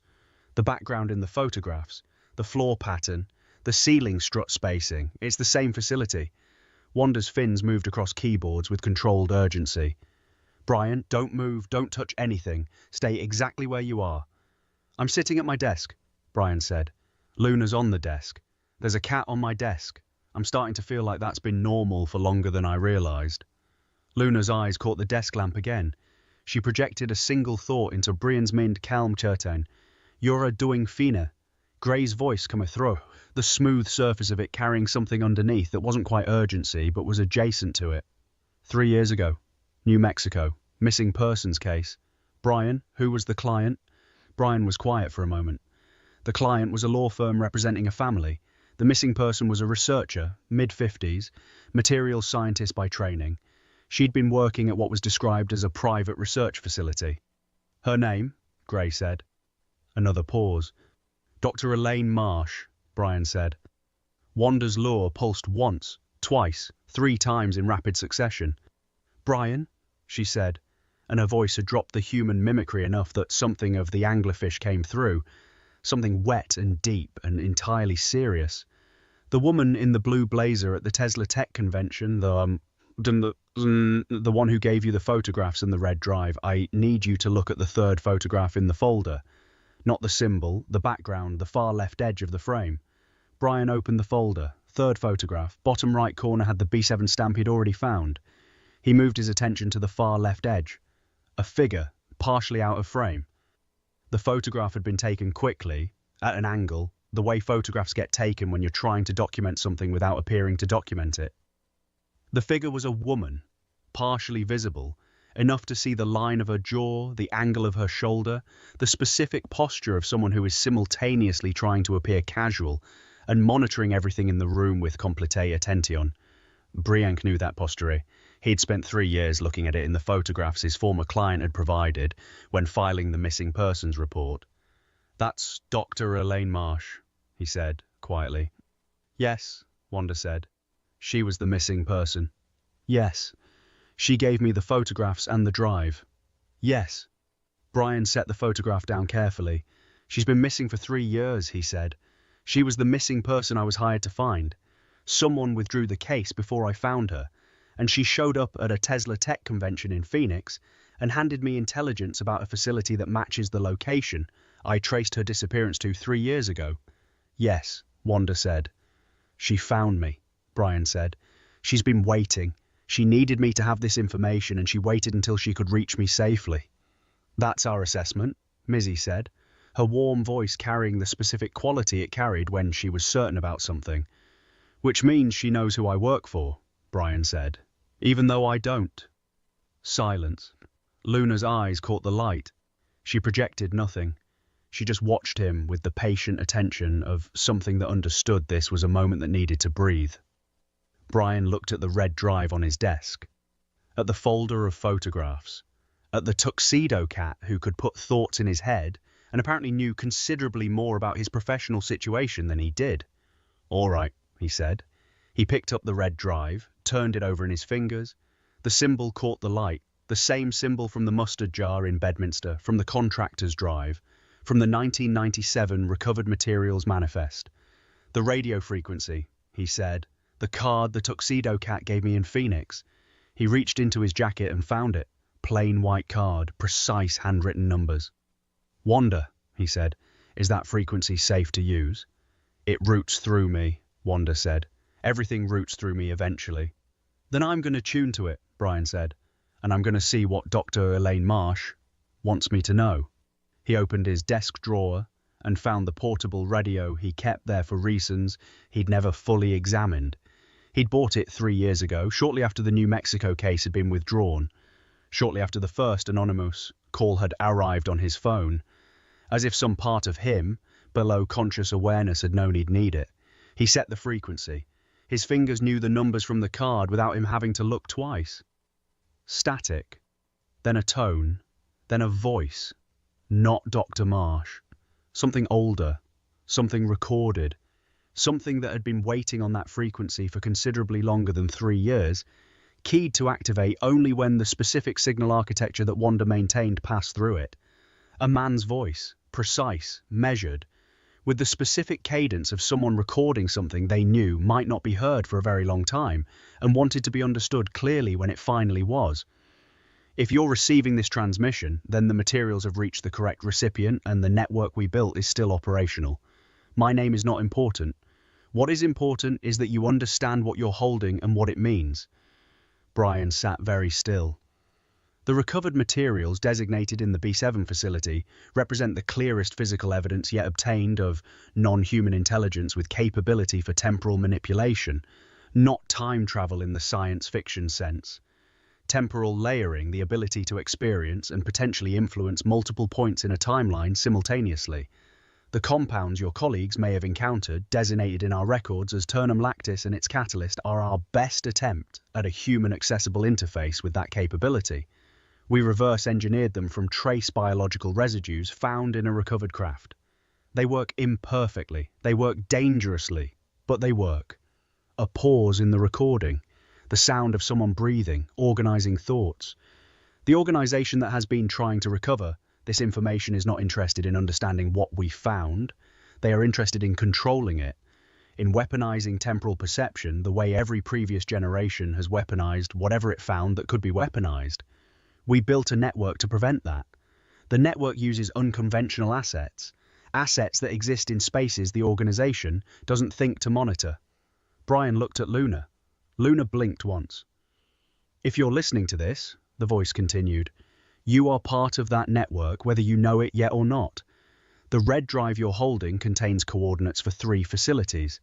2 are compromised, 1 is not. The one that is not is where Dr. Marsh will be waiting. She will explain the rest. A final pause. The organization will try to use you to find us. They may already be trying. The beacon in the drive is their mechanism. We built a counter mechanism. The frequency you're using now will override the beacon and transmit false location data to their monitoring systems. As long as you keep this channel active, they will believe the drive is somewhere it isn't. Static. Then silence. Brian sat back in his chair, his desk, his ancient typewriter, his dying plant. Luna on the desk with her hypnotic eyes catching the light. The red drive in his hand. The photographs in the folder. The radio transmitting silence on a frequency that was apparently sending false location data to an organization that had been trying to find him since Bedminster. His phone vibrated.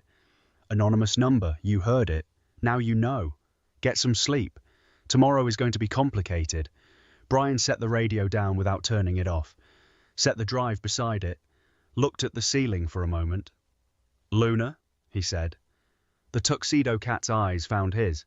How long have I been part of this network? Luna considered the question, then projected a single thought.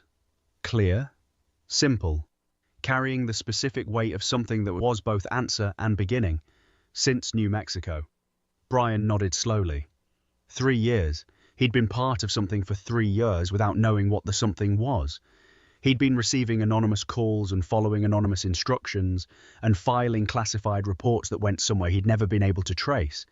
He'd been finding pieces without knowing what picture they made. Now he had enough pieces to see the outline of the picture. He turned out the desk lamp. The office went dark except for the glow of the radio and Luna's eyes and the faint light of the Atlantic City midnight coming through the window. The mouse materialized from behind the filing cabinet. Nobody had known he was in the building. Possibly he hadn't been and was now. With the mouse, the distinction wasn't always meaningful. He looked at the red drive on the desk. His whiskers twitched. His dark eyes assessed it with the specific attention he gave things that had geopolitical implications and things that smelled of good cheese, and the expressions were nearly identical. Then he made a gesture. Both hands, slow and deliberate, the military signal for secured, stand down, mission phase complete. He looked at Brian once, just once, the look of something that knows considerably more than it will ever communicate and has made peace with that asymmetry. Then he moved toward the window. How he opened it from the inside without hands capable of turning, the latch was a question for another night. The window opened. He was gone. Brian sat in the dark Atlantic City office and thought about 3 years of anonymous calls and followed instructions and cases that led somewhere he couldn't see. About a woman who'd been missing for 3 years and had found him at a Tesla tech convention. About a recording on a radio frequency that had been waiting for him specifically. About cheese, about mustard, about a temporal loop in Bedminster that had changed the trajectory of a bullet and rewritten a moment in history. About the picture the pieces made when you finally had enough of them. He wasn't ready to name it yet. Detectives didn't name pictures until they were certain. But he was getting close. Tomorrow was going to be complicated. The morning arrived in Atlantic City the way mornings arrive in places that have been awake all night.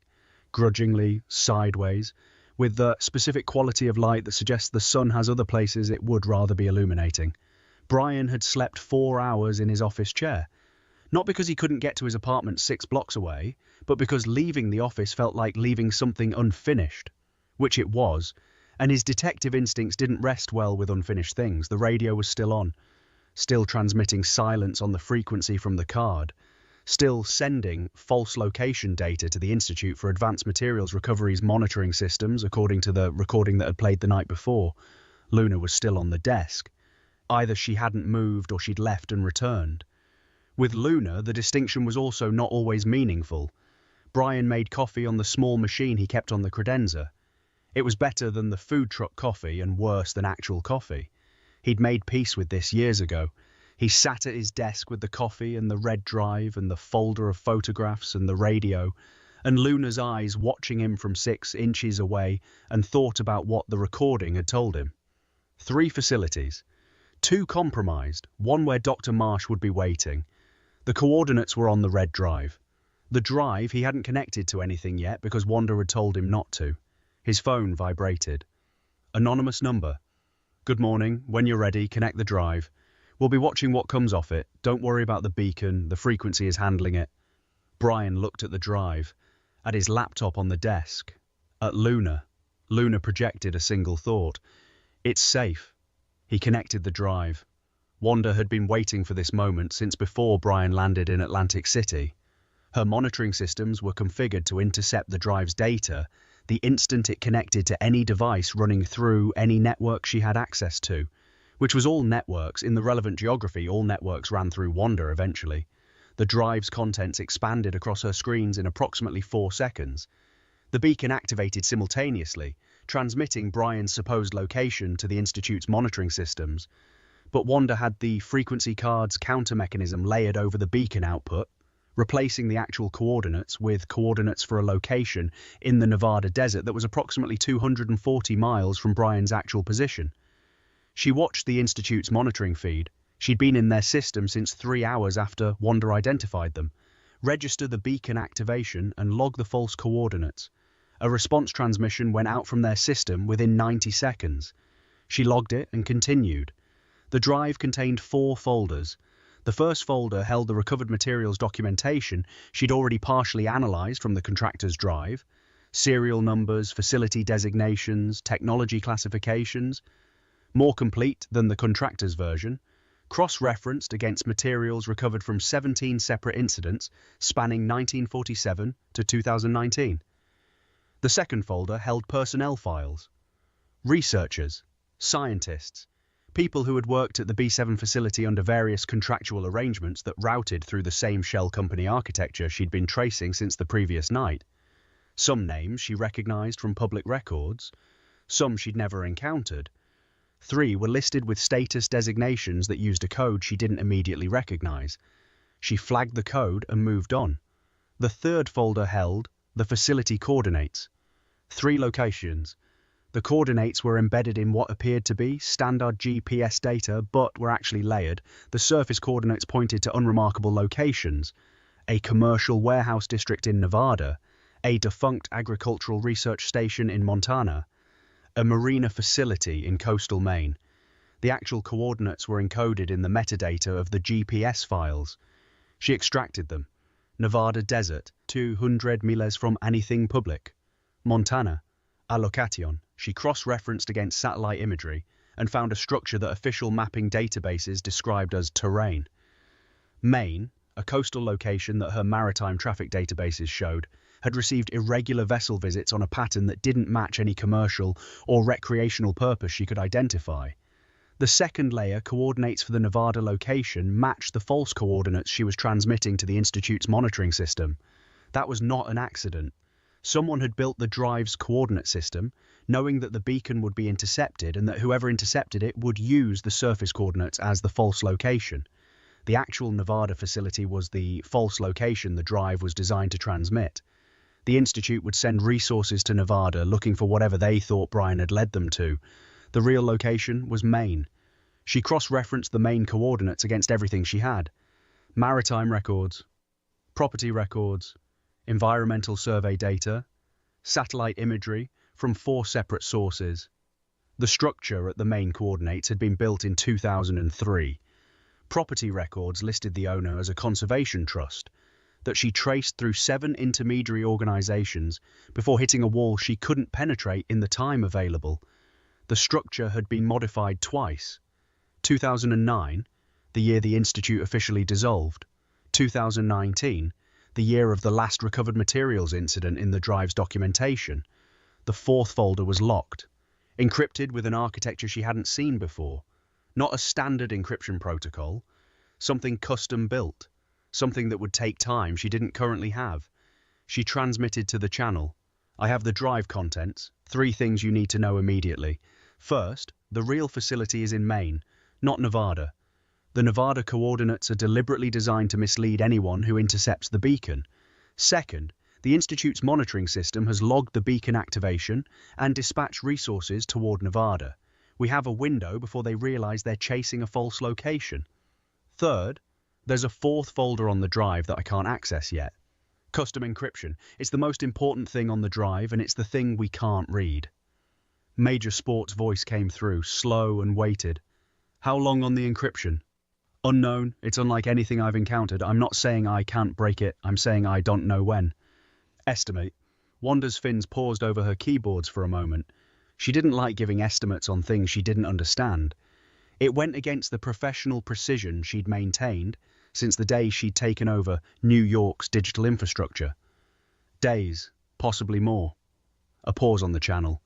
Grace spoke, his voice carrying that maverick quality of someone who has assessed the odds and decided they're acceptable. We don't have days. The Institute will figure out Nevada is wrong before that. Their resources aren't unlimited, but they're not slow. Agreed, Sportsaid. Maine is the play. Brian needs to go to Maine. Brian needs to know he's going to Maine, Mizzy said, warm but practical, and he needs to understand what he's walking into. Brian's been walking into things he doesn't fully understand for 3 years, some Sport said. He's gotten good at it. On the channel, something that wasn't quite a laugh came through from a direction that didn't correspond to any of the team members. A sound that was somewhere between a breath and an expression of opinion. Everyone recognized it. The mouse. Somewhere. Weighing in through the only communication he used. Agreed. Sport said again, to the breath that had expressed an opinion. Brian read what came off the drive on his laptop screen. The documents organized themselves in his detective's mind, the way evidence always organized itself, not in the order it arrived, but in the order that made structural sense. 17 incidents, materials recovered, a facility in Maine that the drive's surface coordinates were designed to obscure, a fourth folder he couldn't open, and a personal file that stopped him. Third file in the second folder. Researcher, mid-50s at time of last documented contact. Material scientist by training. Status designation. Active. External. Dr. Elaine Marsh. She wasn't missing. She'd never been missing. She'd been externally active, working outside the facility structure, maintaining the network from the field. The missing persons case 3 years ago had been her reaching out. Not for rescue, for recruitment. She'd used the case as a mechanism to find Brian, to assess him, to determine whether he was the right person to carry the next phase of the information forward. The client who'd withdrawn the case had withdrawn it because Brian had passed the assessment. The case was never meant to be solved. It was meant to be started and stopped at the right moment, leaving Brian with enough information to be useful and enough mystery to keep him looking. He'd been recruited 3 years ago without knowing he was being recruited. He picked up his coffee, looked at Luna. She hired me to find her, he said. Knowing I wouldn't, knowing the case would be withdrawn before I got close. She just needed me to start looking so she could evaluate how I looked. Luna blinked once. And I passed. Another blink. And for 3 years I've been receiving anonymous calls and following instructions from people I've never met, who have been guiding me toward this moment. Luna's eyes held his. She projected nothing, just watched him with the patient certainty of something that understood this was a detective working a case that had himself as the subject. Brian nodded slowly. Maine, he said. His phone vibrated. Anonymous number. Maine. We'll have details by the time you reach the airport. Pack for 3 days. Bring the radio. Brian looked around his office. The ancient typewriter. The dying plant. The Atlantic City midnight light that had given way to Atlantic City morning light, which was only marginally more optimistic. He packed what he needed into a bag he kept under his desk for situations that required leaving quickly. He watered his plant with the cold coffee from the machine, which was probably not what the plant needed, but was the best he could offer. He looked at Luna. Coming? He asked. Luna stood, stretched with the full-body commitment cats bring to stretching, jumped from the desk to the windowsill to a filing cabinet to the floor in 3 fluid movements that covered a physical distance that shouldn't have been achievable in that sequence. She was at the door before Brian had finished zipping his bag. Gray was already in Maine, not because he had information about Maine before the drive analysis, because Gray operated on the principle that the most important location in any operation was always somewhere nobody had identified yet, and he'd learnt to position himself toward the unidentified location before it became identified. It was the card counter's instinct applied to geography. The next card was always the most important one. He'd taken a private charter from Phoenix to Portland the previous evening, in a name that traced back through 4 layers of corporate identity to a holding company in the Eat You resource structure. The flight had cost $14,000. Gray had not worried about the cost. He was at the main coastal location before Wanda finished extracting the actual coordinates from the drive's GPS metadata. It was a compound rather than a single structure, set back from the coastal access road behind a tree line that had been cultivated to obscure sight lines from every direction, except the water. From the water, it was visible as a series of low buildings connected by covered walkways. Professional landscaping, the kind that was designed to look natural while eliminating every useful observation point a surveillance team might use. Gray found 3 useful observation points anyway. He chose the one that gave him the best angle on the main entrance and settled in with the specific patience of something that had waited out longer situations than this, and found waiting entirely acceptable as long as the outcome was worth waiting for. The compound was active. Lights in 3 of the connected buildings. A vehicle parked near what appeared to be a service entrance. Movement visible through uncurtained windows in the largest building. Figures moving with the purposeful efficiency of people who had things to do and were doing them. One of the figures stopped at a window and looked out toward the water. Gray recognized the posture. The specific way of standing that combined monitoring everything with appearing to monitor nothing. The posture from the 3rd photograph's far left edge. Dr. Elaine Marsh was at the window for approximately 15 seconds. Then she moved away from it and back into the interior of the building. Gray transmitted quietly. "I'm at the main location. Compound is active. Dr. Marsh is confirmed on site. At least 4 other individuals visible. No external security I can identify, which means either there isn't any or it's very good." "Assume very good," Sport said from headquarters. "Assuming very good," Gray confirmed. "Hold position. Brian's en route. ETA 4 hours by the time he clears Boston and covers the coastal road." "Holding," Gray said. He adjusted his position in the observation point, a natural depression in the tree line that gave him coverage from 3 directions and a sight line to the compound's main approach road, and settled in to wait. The main morning was cold for the season, the kind of cold that comes off coastal water and doesn't apologize for itself. Gray's Russian blue coat handled it adequately. He was comfortable in conditions that would have been difficult for animals with less insulation or less operational experience. The mouse materialized in the depression beside him.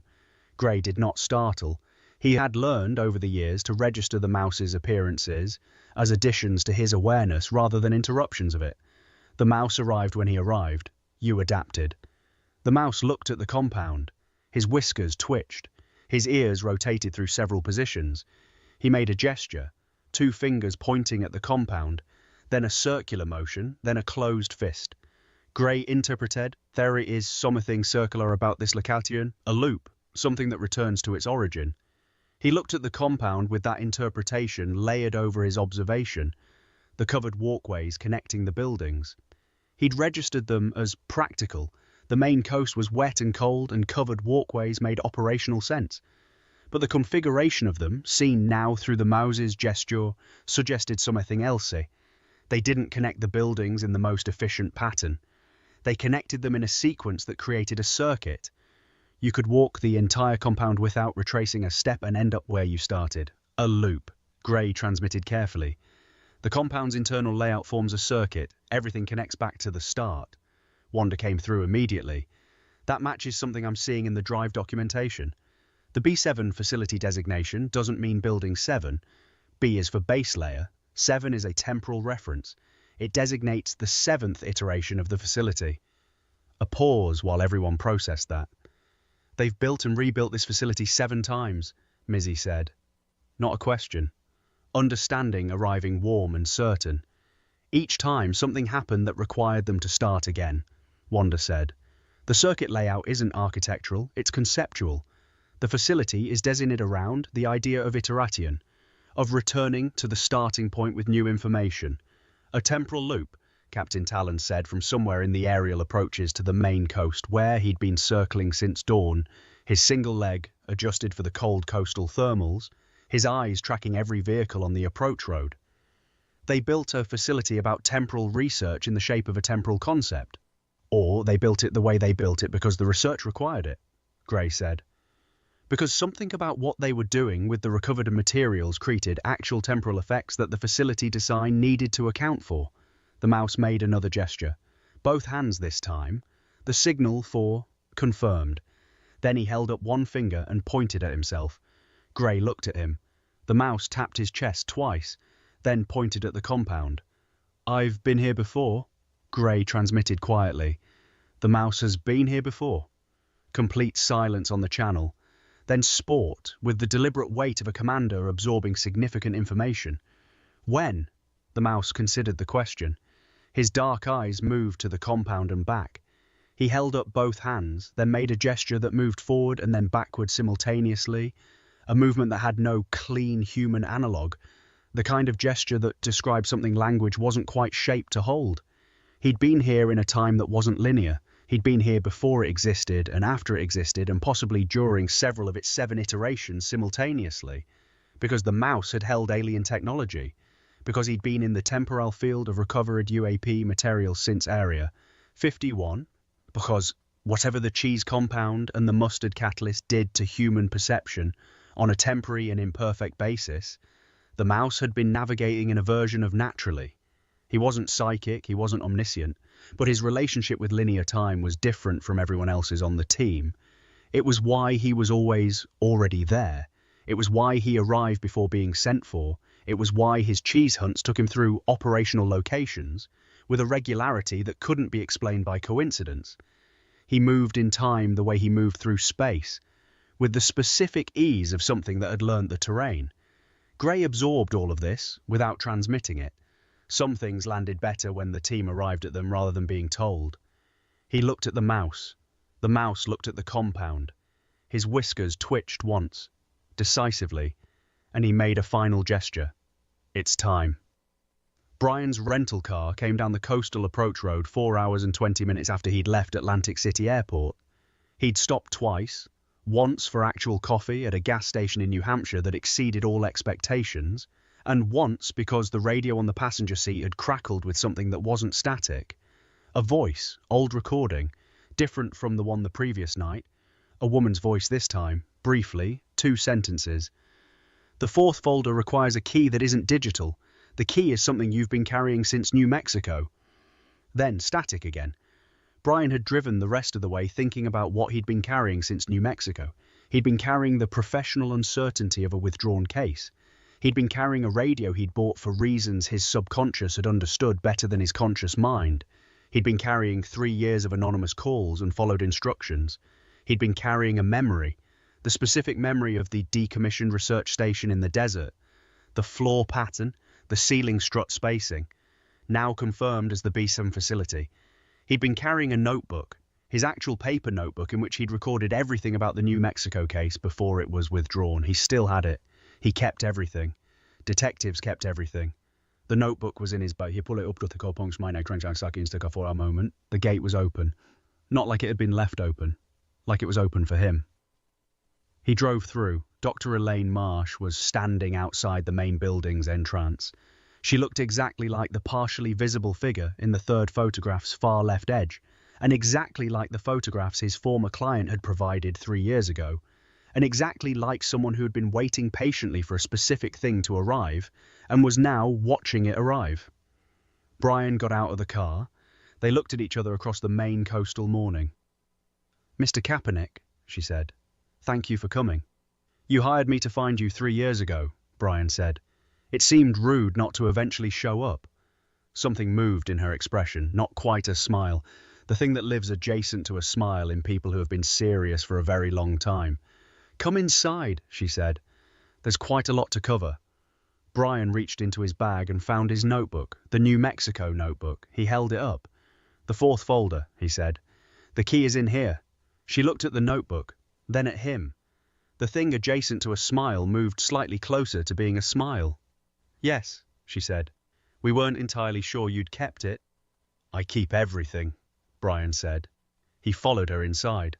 Behind him, Gray materialized from the tree line, with the smooth, unhurried movement of someone who had been there the whole time. Captain Talons descended from the coastal thermals and landed on a fence post near the gate with considerably more grace than he managed on level surfaces, his single leg gripping the post with practiced certainty. The mouse was already inside, had been inside, was possibly inside in several different moments simultaneously, and in a storm drain somewhere beneath the main coastal infrastructure, Wanda had found a connection point. Her fins were already moving across keyboards, her 20 monitors displaying the compound's internal network architecture. The 4th folder was about to open. The inside of the compound was not what Brian had expected, though he'd learned enough about his own expectations to treat them with reasonable skepticism. He'd expected laboratory austerity, white walls, fluorescent lighting, the specific clinical emptiness of places where serious work happens, What he found instead was something that felt more like a library that had expanded beyond its original purpose and made peace with the expansion. Books, actual physical books, on actual physical shelves, covering walls in every room he could see from the entrance corridor. Not decorative, red. Spines cracked, pages marked, some lying open on surfaces the way books lie open when someone put them down mid-thought and intended to return. Between the bookshelves, equipment, monitoring stations, screens displaying data in formats Brian didn't immediately recognize, workbenches with materials he couldn't identify by sight, and everywhere the specific organized clutter of people who were genuinely engaged with problems rather than performing engagement for an audience. 3 people looked up when Dr. Marsh brought him in, assessed him, returned to their work. The assessment took approximately 2 seconds per person, which Brian recognized as the assessment speed of people who had developed very efficient filters for what mattered and what didn't. He apparently didn't require extended evaluation. Dr. Marsh led him through the entrance corridor and left through a covered walkway into the second building. The walkway's windows looked out on the main coast, grey water under grey morning sky, the specific beauty of a landscape that wasn't trying to be beautiful. The second building was quieter, a central room with a table, chairs, a screen on one wall that was currently dark, and a window that looked out the same direction as the walkway. Dr. Marsh sat at the table. Brian sat across from her. She looked at the notebook in his hand. "May I?" she asked. Brian set it on the table between them. She didn't immediately take it. She looked at it the way people look at things they've been waiting for, with the particular stillness of someone managing the gap between anticipation and arrival. "You took notes throughout the New Mexico case," she said. "I take notes throughout everything," Brian said. "We know. We reviewed your methodology before the case was opened. The note-taking specifically. The fact that you use paper rather than digital records. That you retain physical notebooks rather than transcribing to files." "Old habit," Brian said. "It was a requirement," she said, "for what we needed you to carry." Brian looked at the notebook. A standard composition book, black and white cover, the kind sold in every office supply store in the country. He'd filled it during the New Mexico case with the practiced shorthand of a working detective. Observations, locations, names that had led somewhere, names that had led nowhere, descriptions of the decommissioned research station that matched the B7 facility photographs he'd received at the Tesla Tech convention. "What did I carry?" he asked. She opened the notebook carefully, not to the beginning, to a page approximately 2/3 through, where his notes on the facility description were densest. She turned it to face him. He looked at his own handwriting, the facility notes, dimensions he'd estimated by pacing, materials he'd identified by touch and observation, structural details that his trained eye had recorded with the automatic thoroughness of someone who'd learnt to describe spaces for reports. And at the bottom of the page, in handwriting that wasn't his, 6 lines, small, precise, written in a hand he didn't recognize, in an ink color slightly different from the blue ballpoint he'd used for his own notes. He stared at them. "That's not my writing," he said. "No," Dr. Marsh said. "This is my notebook. I've had it since New Mexico. No one else has had access to it." "That's not entirely accurate," she said. "The notebook was in your bag throughout your time at the facility in New Mexico. Your bag was set down on several occasions, in proximity to materials we were conducting active research with at the time." Brian looked at the 6 lines. The handwriting was precise, almost architectural. Each letter formed with the specific deliberateness of someone accustomed to writing things that needed to be read correctly. "The materials wrote in my notebook," Brian said. He said it the way detectives say things that shouldn't be true but are, flatly, without interrogating the logic until the evidence was fully in front of him. "The temporal field generated by the recovered materials interacted with the paper and ink in your notebook," Dr. Marsh said. "Not randomly, purposefully. The field, and this is the part that takes time to accept, the field appears to have intent, or something that functions like intent. It left information in a medium it calculated would be preserved and transported to a point where it could be used." Brian looked at the 6 lines. "What does it say?" She turned the notebook back toward herself and read aloud. The fourth key is the seventh iteration, divided by the first contact minus the interval between what was found and what was lost. Apply to the sequence in reverse. Brian absorbed this. That's a mathematical instruction, he said. Yes. For the encryption on the fourth folder? Yes. The recovered materials wrote a decryption key in my notebook in New Mexico 3 years ago, because they calculated I would eventually receive a drive with a fourth folder that needed decrypting. He said this the same way he'd said the previous thing, flatly, processing evidence. The temporal field doesn't experience time linearly. Dr. Marsh sighed. It experiences something closer to the full range of a sequence simultaneously. What happened in New Mexico and what happens in this room aren't separated by 3 years from the field's perspective. They're part of the same configuration. Brian looked at the window and the grey Maine water beyond it. The cheese, he said. The mustard compound from Bedminster. That's what you reverse engineered from the field. From trace biological residues in the craft, she confirmed. We've spent 20 years trying to create a human-accessible version of what the field experiences naturally. The compounds we developed allow a human consciousness to briefly perceive temporal layering, multiple points in a sequence, simultaneously. The effect is imperfect, unstable, and varies significantly by individual physiology. It made a man believe he could speak saxophone, Brian said. She paused, looked at him carefully. You've read the original documentation. I've encountered references to it, Brian said. 1962, 3 culinary agents, 1 captured druid. Something moved across her expression that was more than adjacent to a smile this time. The druid classification is a field humor designation, she said. He was a linguist. The saxophone belief was a misfire in his specific neurological configuration. The compound interacted with his music memory centers rather than his temporal perception centers. Does it work correctly? Brian asked. On anyone? She was quiet for a moment. On some individuals, yes. The temporal perception effect functions as intended. Multiple points in a sequence become simultaneously accessible.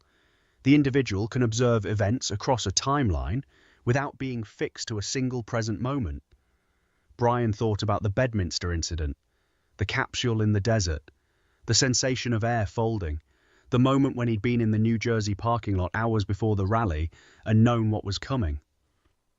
I didn't take the compound in Bedminster, he said. No, she said. You didn't need to. Brian looked at his hands. I'm one of the individuals it works correctly on, he said. Except I don't need the compound. Your exposure in New Mexico, she said carefully, extended proximity to the temporal field without protective protocols. We weren't expecting a private investigator to access the facility, or security assumptions were wrong. By the time we identified your presence in the building, you'd been in the primary research area for almost 2 hours.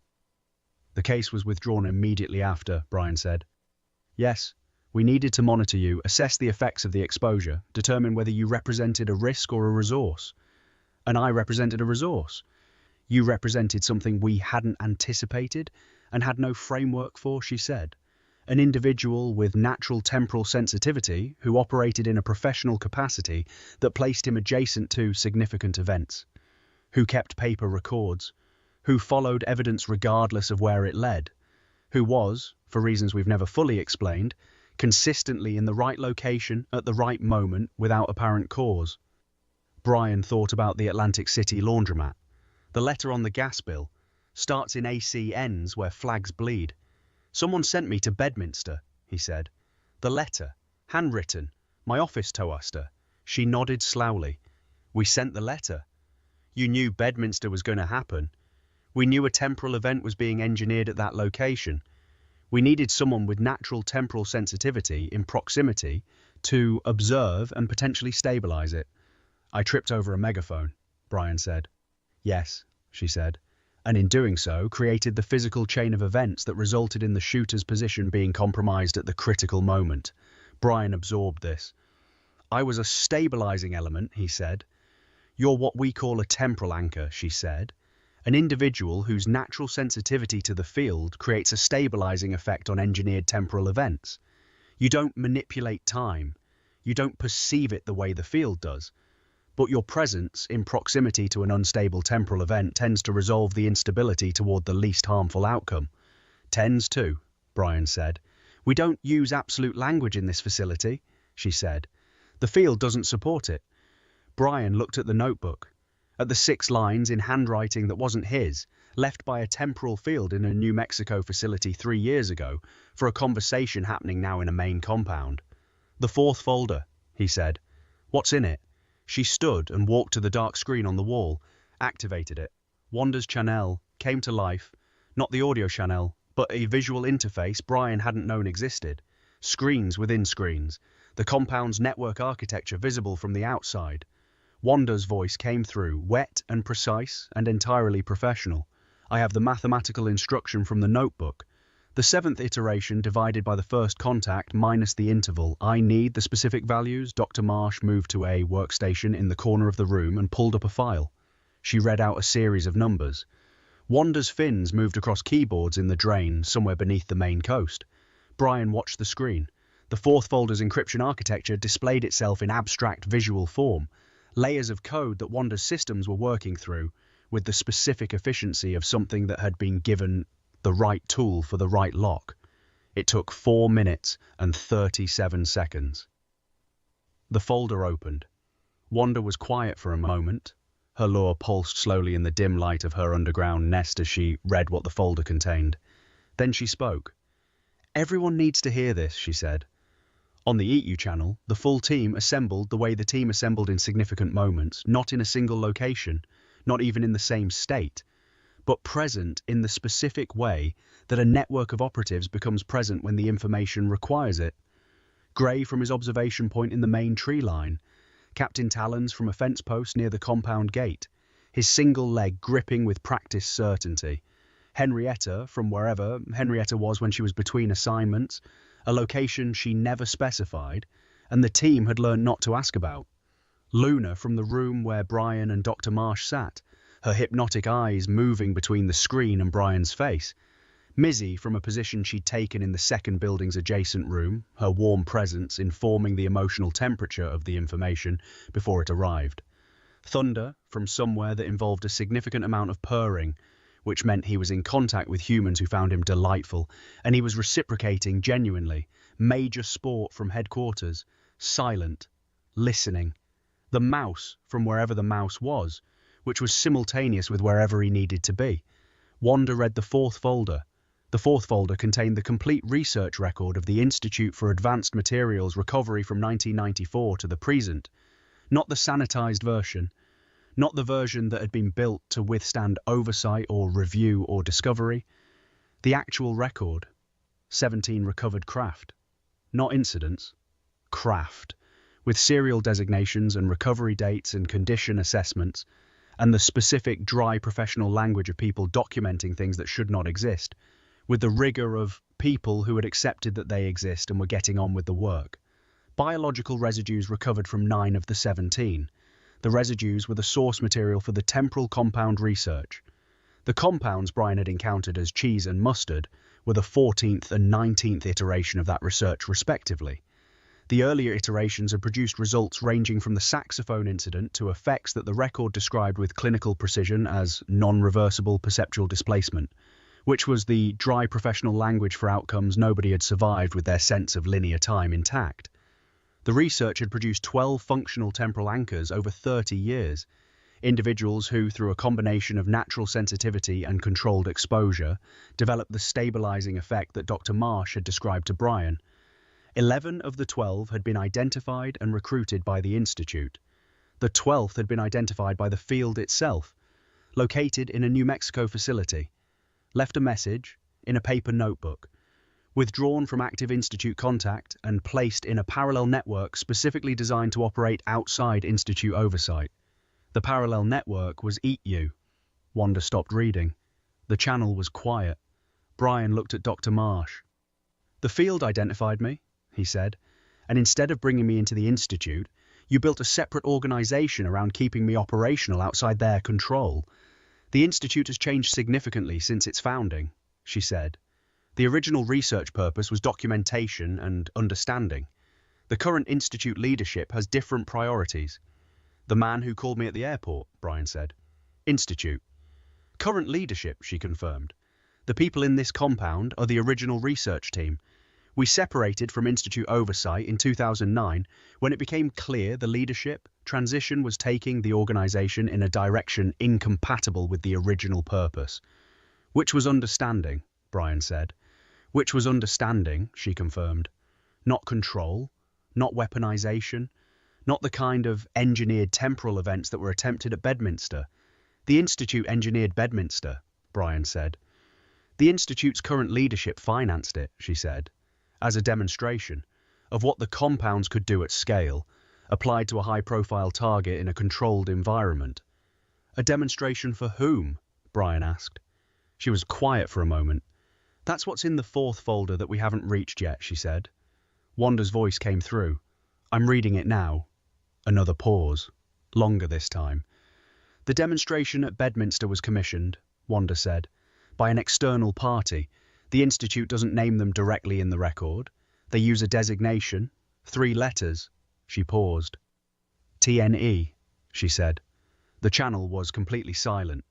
Gray's voice came through first, smooth and controlled, but carrying something underneath it. Tene, he said.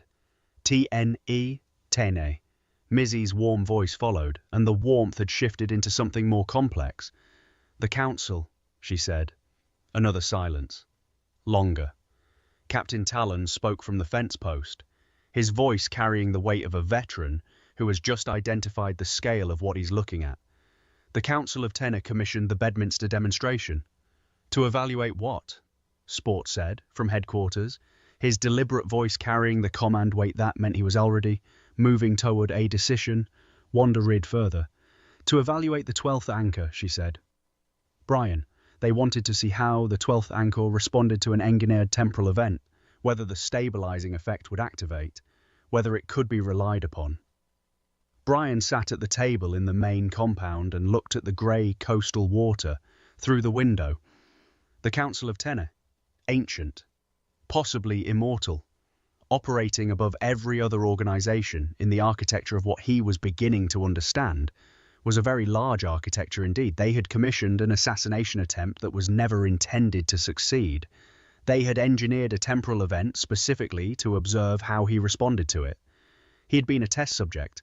He thought about the capsule in the desert, the sensation of air folding, the moment of standing in the New Jersey parking lot 3 hours before the rally, the letter in his toaster, the envelope that had disintegrated into ash. All of it engineered. All of it a controlled environment for evaluating his specific response. Did I pass? He asked. Nobody answered immediately. Then Wanda. The fourth folder ends with an assessment, she said. Filed by the Council's observer at Bedminster. Single line. She paused. Anchor confirmed viable. Proceed to Phase 2, she read. Brian nodded slowly. Phase 2, that was main. Phase 2 was the compound. Phase 2 was the fourth folder opening and the full architecture becoming visible, and Brian understanding what he was and what he was part of and what came next. He looked at Dr. Marsh. What's Phase 2? He asked. She looked at him with the specific expression of someone who has been waiting for a long time to have a conversation and is now having it and finding that the preparation and the reality were different in ways that mattered. Phase 2, she said, is you understanding everything and then deciding what to do with it. Brian looked at the notebook on the table, at the 6 lines in handwriting that wasn't his, at the plain white card with the radio frequency, at the red drive, at the grey main water. There's a prosthetic being made, he said, red, white and blue, for Captain Talons. From the fence post, near the compound gate, Captain Talons made a sound that no eagle should have been capable of making in that frequency range, a sound that was adjacent to something private and significant. That's not Phase 2, Brian said, but it matters. It matters first. He looked at Dr. Marsh. Get me the people who make the prosthetic, he said. Then we'll talk about Phase 2. Outside, on the fence post, Captain Talon stood as straight as a one-legged eagle could stand on a fence post in a cold Maine morning, which was straighter than most things stood anywhere, and looked out at the water with the specific dignity of something that had been seen. The mouse appeared on the fence post beside him, sat, looked at the water in the same direction, made no gesture, just sat there, which was from the mouse, everything.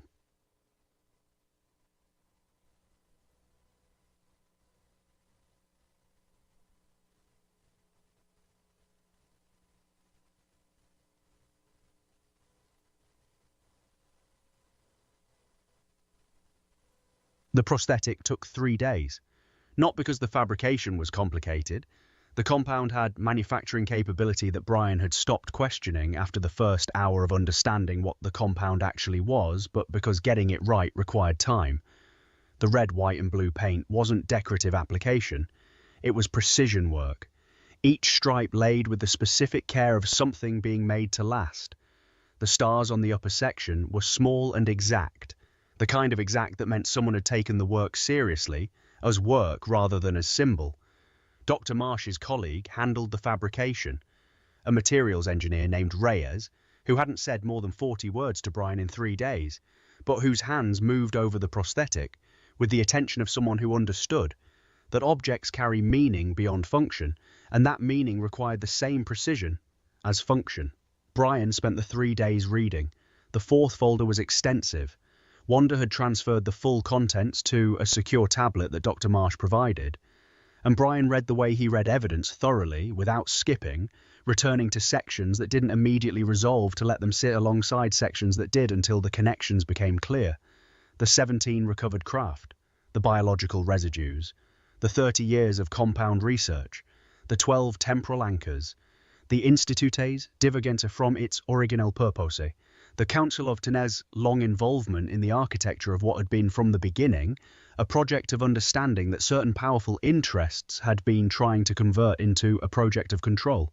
He read about the other 11 anchors, their locations, their operational histories, the ways they'd been used, some knowingly, some the way Brian had been used, adjacent to events that required stabilization without understanding their role in the stabilization.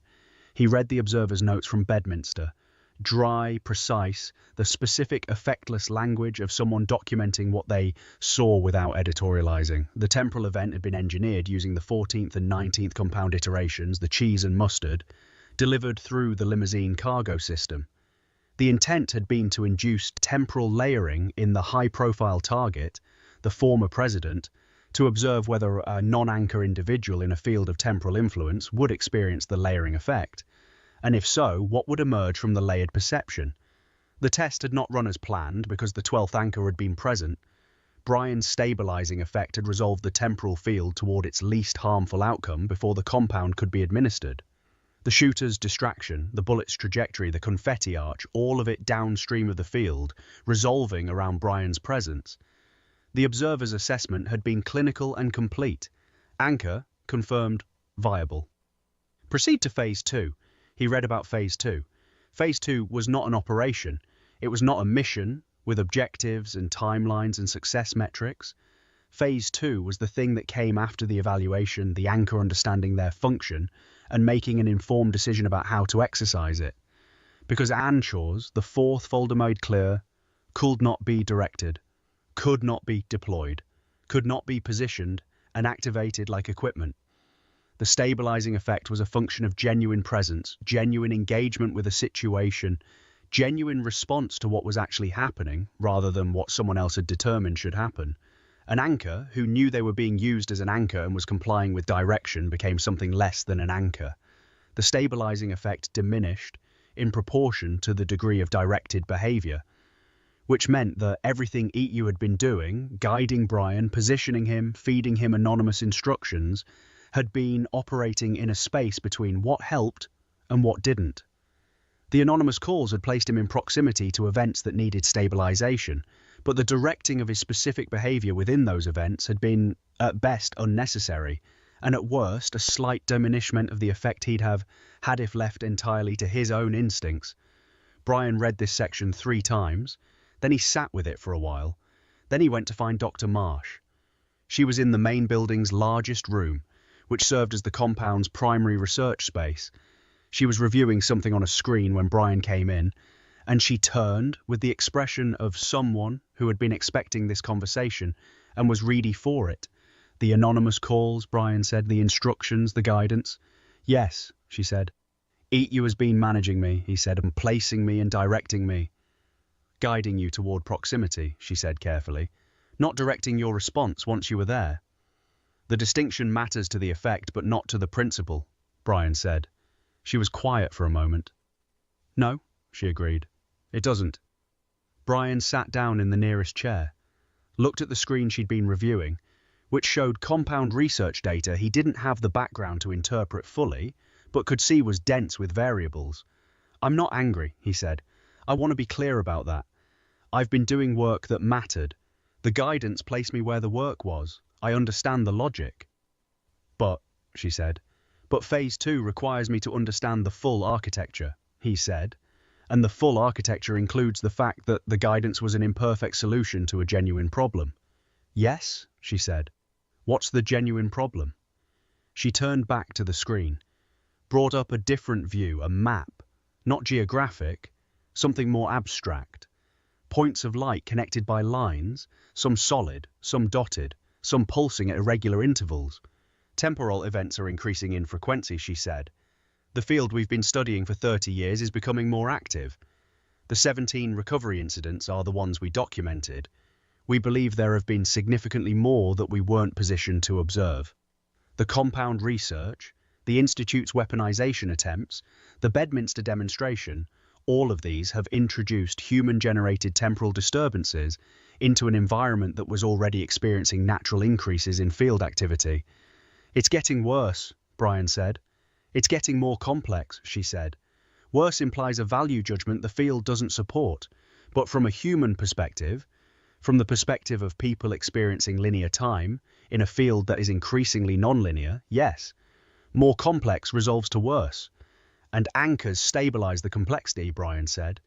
12 anchors, distributed across locations where the field activity is highest, operating with full understanding of their function and full autonomy in how they exercise it, would provide significant stabilization, she said.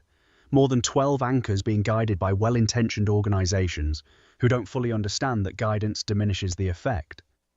Brian looked at the map, the points of light, the connecting lines. Where are the other 11? He asked. She looked at him carefully. Some are known to us, some are known to the Institute, some are known only to the Council. And the Council commissioned Bedminster to evaluate me, Brian said, which means the Council knows about all 12. We believe so, she said. What does the Council want? She was quiet for longer than she'd been quiet for anything else in 3 days of conversation. We don't know, she said finally. The Council's agenda is not legible to us. We know they've been monitoring the field for longer than any human institution. We know they have access to information about the field's behavior that we haven't been able to develop independently. We know they commissioned a demonstration to evaluate an anchor. We don't know why. We don't know what they intend to do with what they learned. Brian thought about the secret cat society, the tail twitch codes, the zoomies in neighborhoods that were passing intelligence along relay networks, the Council of 10 cats, possibly immortal, operating at a level of knowledge that made everything else look like the newspaper membership tier. He thought about Mizzy, who was warm and certain and had said that trust and alignment were different things. He thought about Gray, who had said that money was just a tool to get from point A to point B, and that as long as you knew where point B was and had the resources, there was nothing you couldn't accomplish. He thought about the mouse, who had been here before in a time that wasn't linear, who communicated through gesture and presence, who had sat on a fence post next to Captain Talon's in the cold Maine morning and made no gesture at all, which was from the mouse everything. He thought about Thunder somewhere being petted by delighted strangers, his reckless genius already 3 moves ahead of a situation that hadn't fully resolved yet. About Wanda in her storm drain nest, 14 keyboards, 20 monitors, total information dominance over a geography that expanded every year. About Henrietta, balanced on her 4-pointed star, 2 souls in one body, power she couldn't fully control, waiting for the moment it would be needed. About Luna, who could project thoughts into minds, and had chosen very carefully which thoughts to project and when. About Captain Talons on the fence post, standing as straight as something can stand when it's doing it on one leg, and pride and decades of service. about major sport, behind his desk, looking out his window at other dogs, carrying full responsibility for everything, with the deliberate weight of someone who had accepted that weight and would continue accepting it. He thought about Brian Katpurrnick, private detective, government contractor, temporal anchor, person who kept paper notebooks and watered plants with cold coffee, and had somehow ended up at the center of something that had been building for 30 years. "I need to make some calls," he said. Dr. Marsh looked at him. "Not the anonymous number," he said. "Actual calls, to the people who've been managing me. I need to talk to them directly, not through channels, not through instructions on a phone screen." She was quiet. "That may not be straightforward," she said carefully.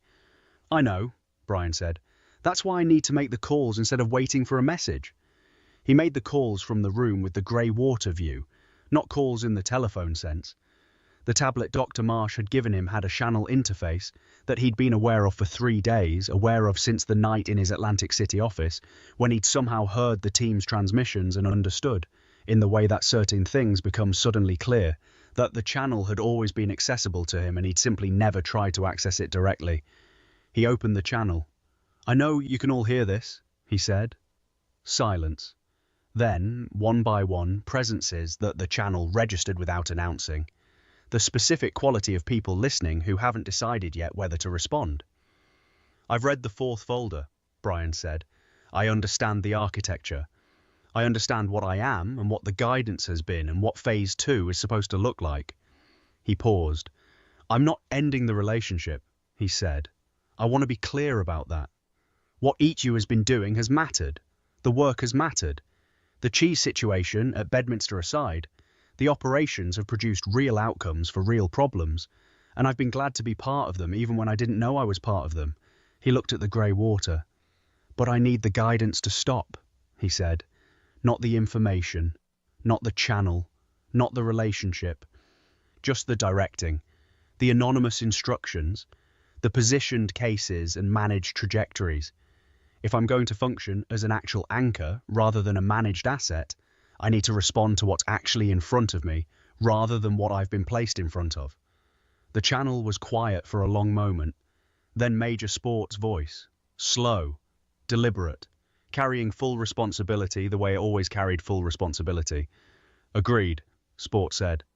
"That's the right call." A beat. "It's what I should have said 2 years ago," Sport continued. "We got comfortable with the management, we saw it working well enough and we kept doing it. That's on me." Brian absorbed this. "It worked fine," he said. "I'm not saying it didn't work, I'm saying the 4th folder is clear that fine isn't the ceiling." "Understood," Sport said. Gray's voice came through next, smooth and carrying that maverick quality of someone who had already calculated this outcome and was comfortable with it. "The resources stay available," Gray said. "The supply chains, the infrastructure, whatever you need and whenever you need it. That's not management, that's support. The distinction matters." "It does," Brian agreed. Wanda's voice, wet and precise. "The channel stays open. Real-time intelligence is different from direction. You'll have everything I see, so I see ease. What you do with it is your call." "Thank you, Wanda." A pause. Then, surprisingly from Wanda, "You're good at this. Just so you know.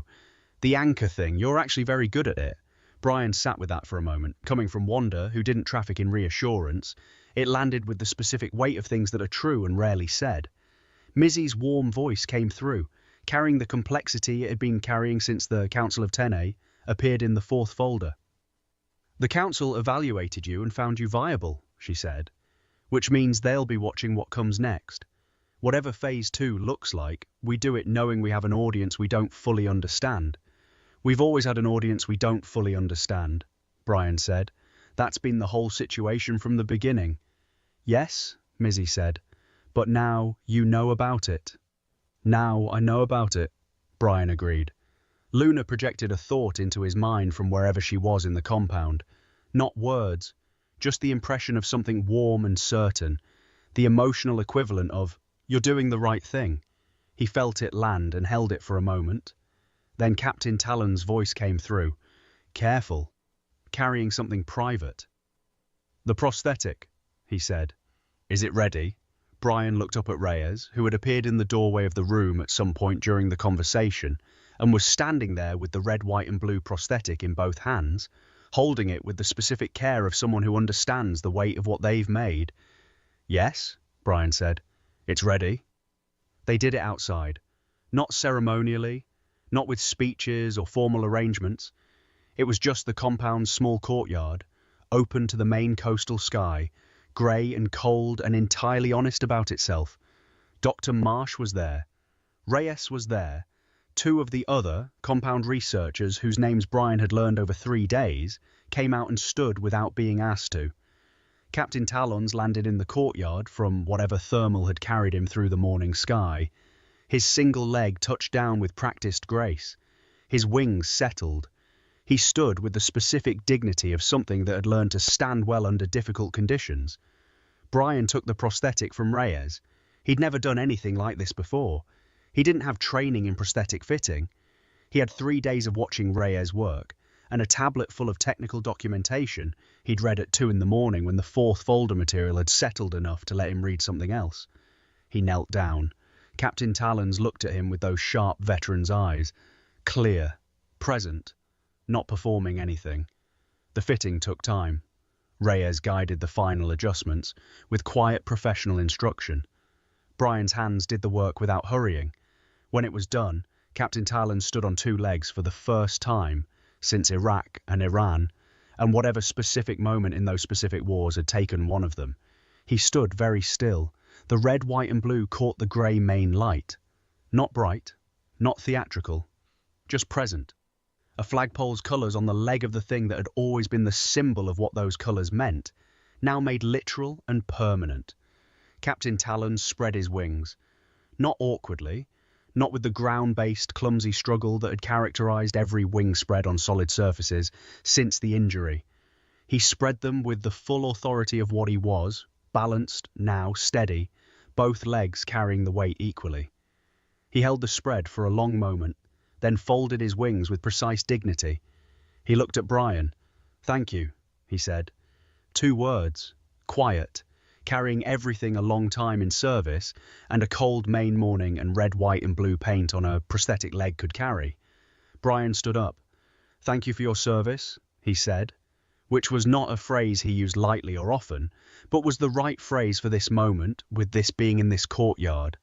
Captain Talons nodded once, then turned and looked at the grey coastal water with the expression of something that has just gotten something back it thought was gone, and is taking the moment to feel that fully before moving forward. The mouse was on the courtyard wall.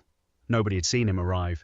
He was watching Captain Talons with his dark eyes, carrying the specific attentiveness of something that understood what it was watching, even if it would never gesture about it. He made no gesture. He just watched. Which from the mouse was, as always, everything. Brian left the compound the following morning. He had the red drive in his bag, the folder of photographs, the notebook with 6 lines in handwriting that wasn't his, the plain, white radio card, and his own notebook, a new one, which he'd started filling the morning after the 4th folder opened with the careful shorthand of a detective beginning a new case. The case didn't have a name yet. He'd title it when he understood it well enough to name it correctly. That was how he worked. Dr. Marsh walked him to his rental car. "Phase 2, Brian said. "What does it actually look like, day to day?" She considered this. "You do what you do," she said. "You investigate. You follow evidence. You stay in proximity to the events that draw your attention. The stabilizing effect doesn't require you to do anything other than be genuinely present in the situations you encounter. And when the field activity increases," he said, "the channel will carry information," she said. "Wanda will see things, the team will see things, you'll receive intelligence. What you do with it is yours to decide." "And the council," he said. "The council is watching," she said. "We believe they want the field stable. We believe their agenda and ours are aligned in that respect. We don't know what else their agenda contains." Brian nodded. "The other 11 anchors," he said. Eventually, she agreed. He got in the car, started the engine. The main coastal road stretched ahead of him, winding through the tree line, toward the highway that would take him to the airport, that would take him back to Atlantic City and his office and his dying plant, and the next case that would arrive through whatever mechanism the next case arrived through, now that the anonymous instructions were no longer part of the architecture. He rolled down the window. "Dr. Marsh," he said. She looked at him. "The field," he said. "In New Mexico. When it wrote in my notebook. The 6 lines." "Yes," she said. "Did it know it was writing in my notebook specifically," he said. "Or did it write in everything it could reach, and my notebook happened to be what I found?" She was quiet for a long moment. The kind of quiet that meant the question was more interesting than it initially appeared. "We've debated that internally for 3 years," she said. "The honest answer is we don't know. The field's interaction with physical materials is not fully understood. It may have written in many places. It may have written specifically in yours. The distinction may not be meaningful from the field's perspective." Brian nodded slowly. "From the field's perspective," he said. "Right." He rolled up the window and drove down the coastal road. In the rearview mirror, the compound disappeared behind the Kokiwaki trailer. Dr. Marsh was visibly for a moment at the gate, and then wasn't. The grey main sky sat low and honest over everything. His phone didn't vibrate. No anonymous message, no anonymous call. The channel was open but quiet, the specific quiet of people who had agreed to a new arrangement and were respecting the space the arrangement required. He drove for 20 minutes before anything happened. Then thunder materialized in the back seat. Brian looked in the rearview mirror. The orange tabby was sitting on the back seat with the compact muscled presence that made small spaces seem adequately sized. He was looking out the side window with the expression of a cat who found car travel acceptable and coastal scenery moderately interesting. Brian looked at the road, looked in the mirror again. "How did you get in the car?" he said. Thunder's tail flicked once. The expression that said the question didn't require an answer because the answer was self-evident to anyone paying attention. "Right," Brian said. They drove in silence for a few miles. The coastal road gave way to a larger route heading inland. Traffic appeared, the specific, unremarkable texture of regular driving on a regular day in a regular part of the world. "I know you understand me," Brian said to the mirror. "I know you've always understood me. I know you all have." Thunder's ears rotated forward. Present. Listening. "I don't need you to confirm it," Brian said. "I'm just stating it. For the record. Because I keep records." He looked at the road. "The record should reflect that I figured it out," he said.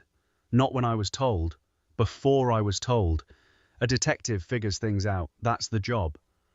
Thunder made a sound. Not a meow, not quite a purr. The specific sound that cats make when they are acknowledging something without commenting on it, which is different from every other sound they make, and entirely recognizable once you know it. Brian drove. The grey main sky opened slightly as he moved inland, a seam of something lighter running along the western horizon. Not quite sun, the promise of sun, sometime later. His phone stayed quiet. The channel stayed quiet. The road stretched ahead.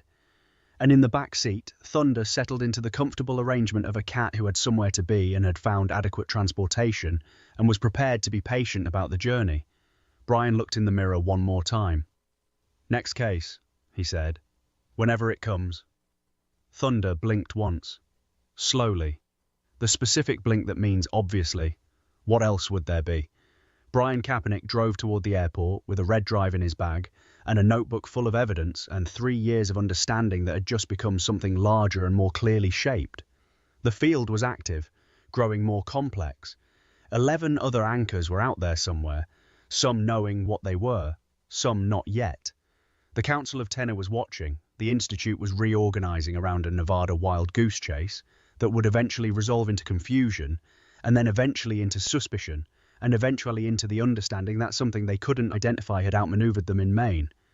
And somewhere in the Astern Digital infrastructure, a better fish with the teeth of an anglerfish and the instincts of a predator, and the professional discipline of something that had chosen its work deliberately, was monitoring 17 channels simultaneously, and would continue monitoring them, as she always had, as she always would, until the work was done. Which it wasn't, not yet. But the pieces were in place. The anchor understood his function. The network was intact and clarified. The 4th folder was open. The next headline would come. It always came. Real events in real time. landing in the world the way real events always landed, without warning, without context, without the underlying architecture visible to anyone who wasn't looking at the right level. You would be looking at the right level, Brian Kaepernick would be in proximity. And the field would do what the field did. Complex, non-linear, patient in the way that things are patient when time isn't a constraint, moving toward stability the way all fields move toward their natural state, given the right conditions and the right presence, and enough space to resolve without interference. The seam of light on the western horizon widened slightly. Brian drove toward it. 3 weeks later, the following headlines appeared within 48 hours of each other. Giant pandas Bao Li and Qingbao made their official public debut at the Smithsonian's National Zoo in Washington, D.C. on January 24, 2025. Thousands of visitors lined up before opening. The giant panda cam relaunched for virtual visitors. A spokesperson described the arrival as a milestone in international conservation cooperation. In Plano, Texas, authorities announced the dismantling of a sophisticated luxury vehicle theft ring. Following a multi-agency investigation, 6 high-end vehicles were recovered, including 2 Rolls-Royce models, a Maserati, and an Audi. 3 suspects were arrested on felony charges. The investigation had begun with the theft of a single vehicle from a restaurant valet stand. A family in coastal Maine, whose home was damaged in a fire of undetermined origin, received support from a community fundraising effort that exceeded its goal within 72 hours. Volunteers coordinated rebuilding efforts. A neighbor quoted in the local paper described the community response as remarkable. The cause of the fire was listed in the incident report as unknown, pending investigation. The investigation remained open. Nobody connected the 3 stories. Nobody saw the thread running through them, except the ones who were looking at the right level, and one private detective in Atlantic City who was watering his plant with cold coffee and reading the headlines with the careful attention of someone who keeps records and knows that the record should reflect everything, including the things that look unconnected until they aren't. He opened his new notebook. He wrote the date. He began. E8U, Environmental Anti-Terror Unit. The news is real, or is it? End of episode 2.